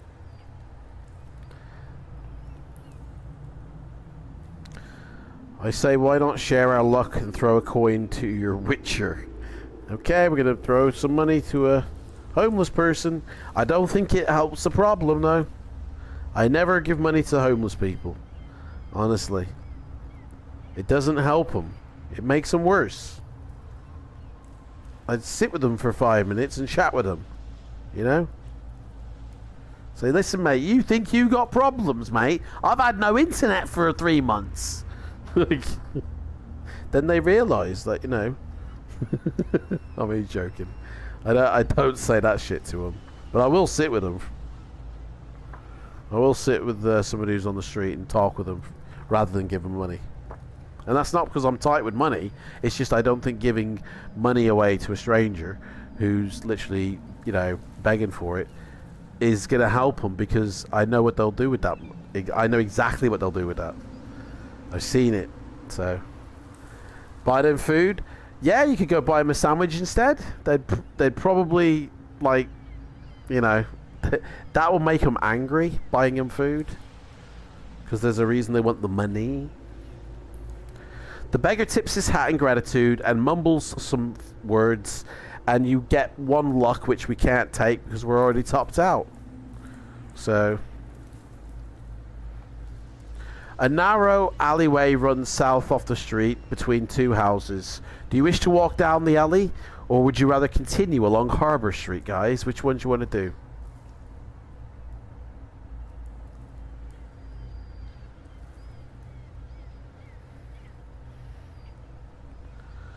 What shall we do?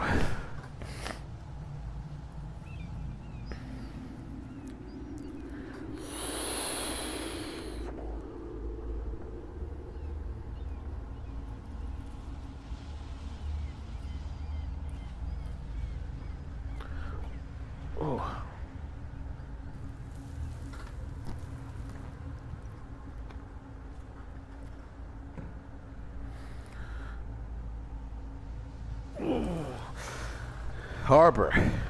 Hey? Is that an option?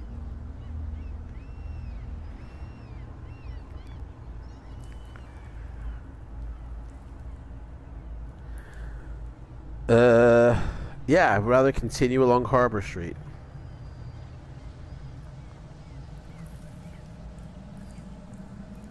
Harbour Street seems to go forever. Ahead you hear the noisy clatter of galloping hooves on the cobblestones.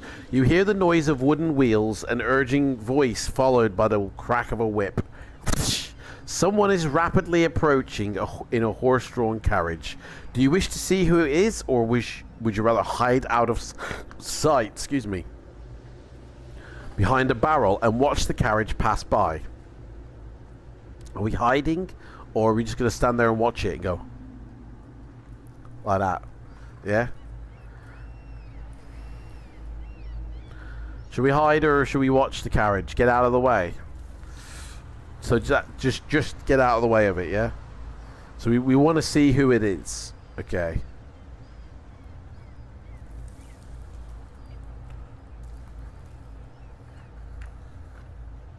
You step out to the middle of the street and wait.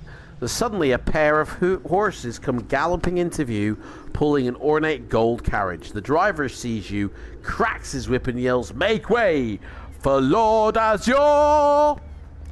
If you wish to step out of the path of the oncoming carriage, or do you wish to stay where you are and say, "Azure, man, I ain't going nowhere. What's going on?"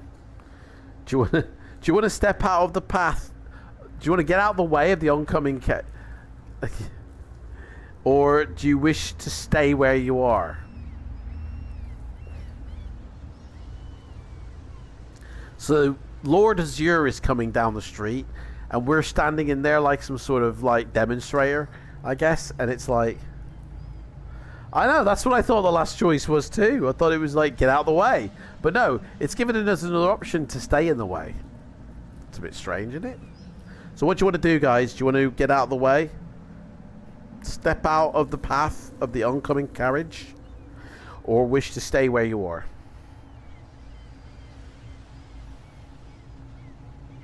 What shall we do?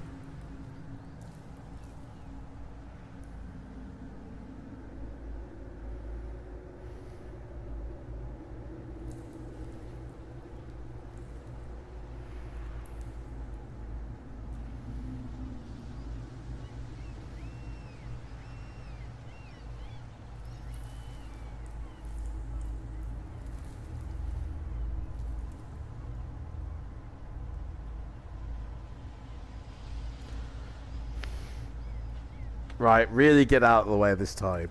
Okay. So we are going to step out of the path of the oncoming carriage. For sure, this time. For sure. As the carriage thunders by, the driver lashes out at you with his whip. Lose 1 stamina point. We just got whipped in broad daylight, man, as well. You curse the driver of the carriage as it races out of the view, rubbing your neck where the whip has raised a wheel. The fuck? A wheel as in W-E-A-L. You set off west again. The street gradually starts to run downhill. The houses end at a tavern called the Black Lobster, and the street opens out to the quayside. A stone jetty runs out to sea and is tied to an old galleon. It's flying the Skull and Crossbones, and it's probably one of the many pirate ships that anchor in Port Blacksand. And there is a picture right there. Look at that. Ooh, nice. It's a flesh wound, isn't it? It's probably here offloading their booty. Harbour Street turns right at the jetty and runs north parallel to the shore as far as you can see. Do you wish to walk down the jetty and climb aboard that ship, or would you wish to keep walking up Harbour Street? Or sorry, walk north for Harbour Street. Do you want to walk north to Harbour Street, or do you want to get on board the boat, guys? Should we get on board the boat? Sounds kind of interesting, doesn't it?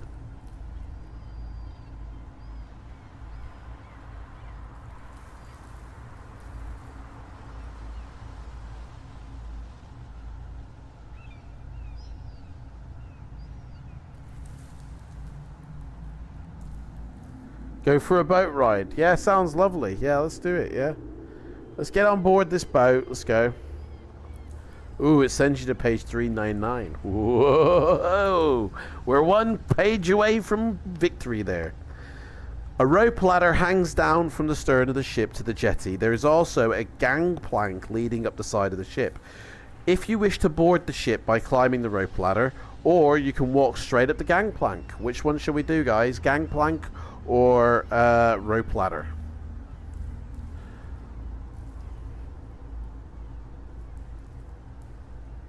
What do you want to do? We all know being near the end of the book means nothing. Yeah, but it's fun, isn't it? Yeah, to know that you're one away. That you can just... You can literally see through the page to the end. You know?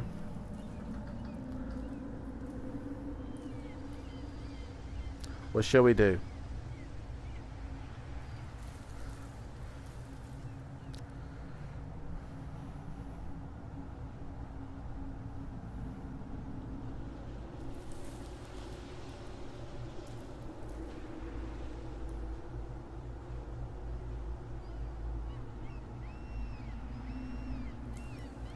What shall we do? Have a drink of water. Climb or walk up the gangplank. Climb the rope or just walk up the gangplank. Let's steal the ship and go to Caesar Blood and take on the Butcher. Imagine that, guys. Imagine if you could do that. In one of the books, it gives you the option to then just suddenly swap to another book. Woo, there's a fun game mechanic waiting to be introduced into these books. Now go play Seas of Blood. You know what I mean? And when you finish that book or die, come back to this one at page whatever. No one has used that yet as a mechanic in the book, have they? Now you must go play House of Hell, and when you die or you finish that book, come back and turn to page 319 and continue this book. Like, that would be so cool. Like, man, oh man, oh man. Because then if you haven't got that book, you got to go get it. Like, you're like, I haven't got that book.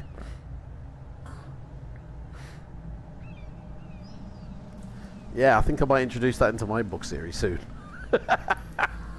You know? Okay, guys, are we going up the rope ladder or are we going into the gangplank?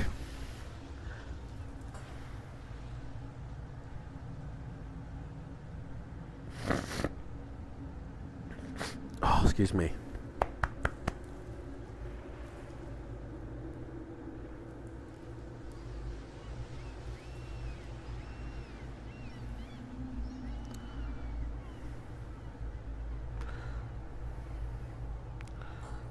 What side are we on? 20-3, man. Not bad.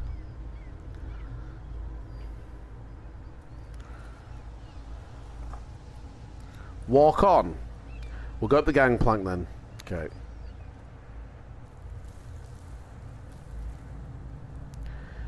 On top of the gangplank stands one of the ship's crew. On seeing you, he draws his cutlass and tells you to get off the ship. Do you wish to walk back down the gangplank along the jetty and to go up Harbour Street, or do you want to draw your sword and deal with this pirate? Should we fight the pirate, or do you want to walk up Harbour Street, guys, instead? What do you want to do? We can either go, mate, it's alright, it's alright, I've got to go see a man about some VHS tapes. Or we can take our sword out and go, don't you dare raise your sword to me, mate. Don't you know who I am? I'm something of a dragon slayer myself. You know?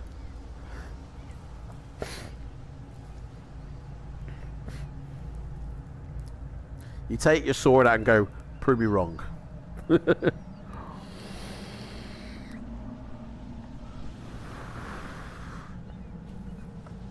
What should we do, guys? Should we show this pirate who's boss, or shall we walk away? How are we doing? Spelsing says. Well, we're waiting to either... We've just boarded a pirate ship, and that pirate has drawn his sword on us. So we're like, shall we teach this motley man fight Captain Sparrow? Yeah, Captain Jack Sparrow has gone, hey, you don't know who I am, Jack Sparrow. Right, so we're gonna take him on. Let's fight Captain Jack.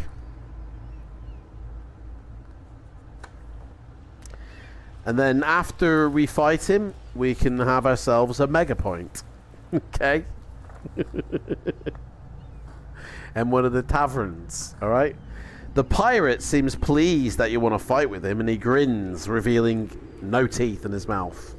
Which unnerves you a little to see no teeth. After everything we've seen, no teeth is more scarier than loads of teeth.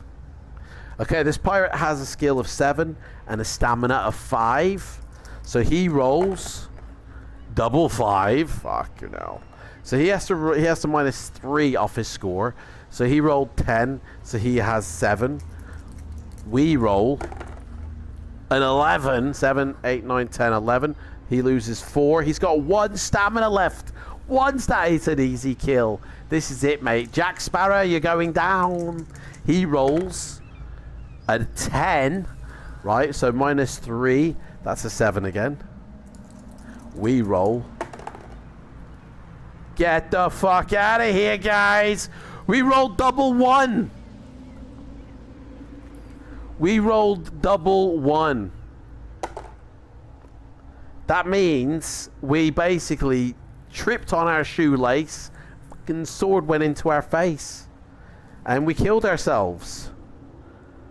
Seriously, fucking hell, mate. Like, seriously, double 1.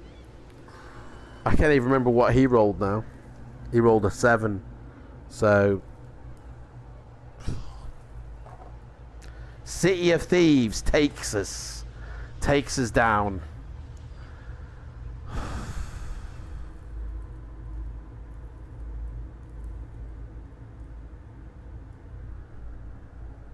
Can you believe it?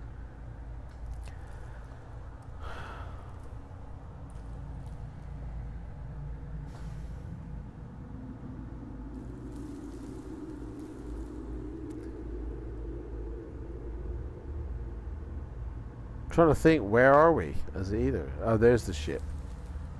Okay.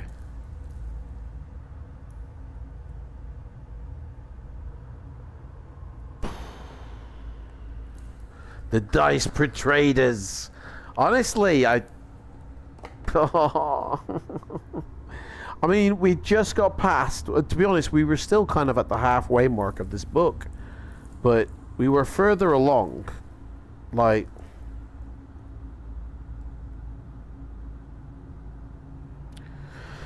unbelievable, mate. Unbelievable. The dice just screwed us over. That's what the dice did. I can't believe... I thought we had it in the bag with that one. I thought we had it in the bag.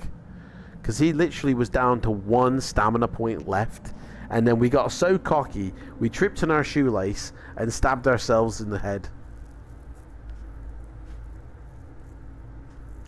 Anyway, guys, that's that. Now, last week we played Starship Traveler, and I said that we'd do it we'd do it this week as well. I'm speechless. I can't believe what's happened. The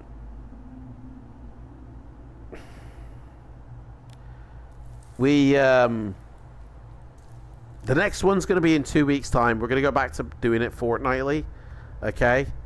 And the next one is let me see. Anybody know what the next book is? Let's have a look. Death Trap Dungeon. Holy moly. That's the one we're reading next, guys. That one. That one. Death Trap Dungeon, guys. What can we survive? Death Trap. Can't survive the city of City of Bones, can we? Oh. We were so close getting that. We were doing well. You know what we did? We did Angela proud, I think. You know, hopefully that's perked her up a bit. But we got another classic in 2 weeks' time. In fact, let me make the actual the thing for it. So I can drop the link then in the chat for it. So Death Trap Dungeon. Death Trap Dungeon.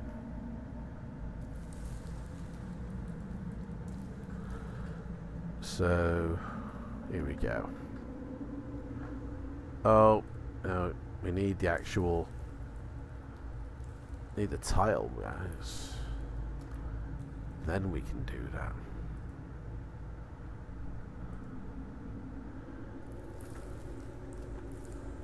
Death Trap Dungeon. Guys, do you think we can survive Death Trap Dungeon?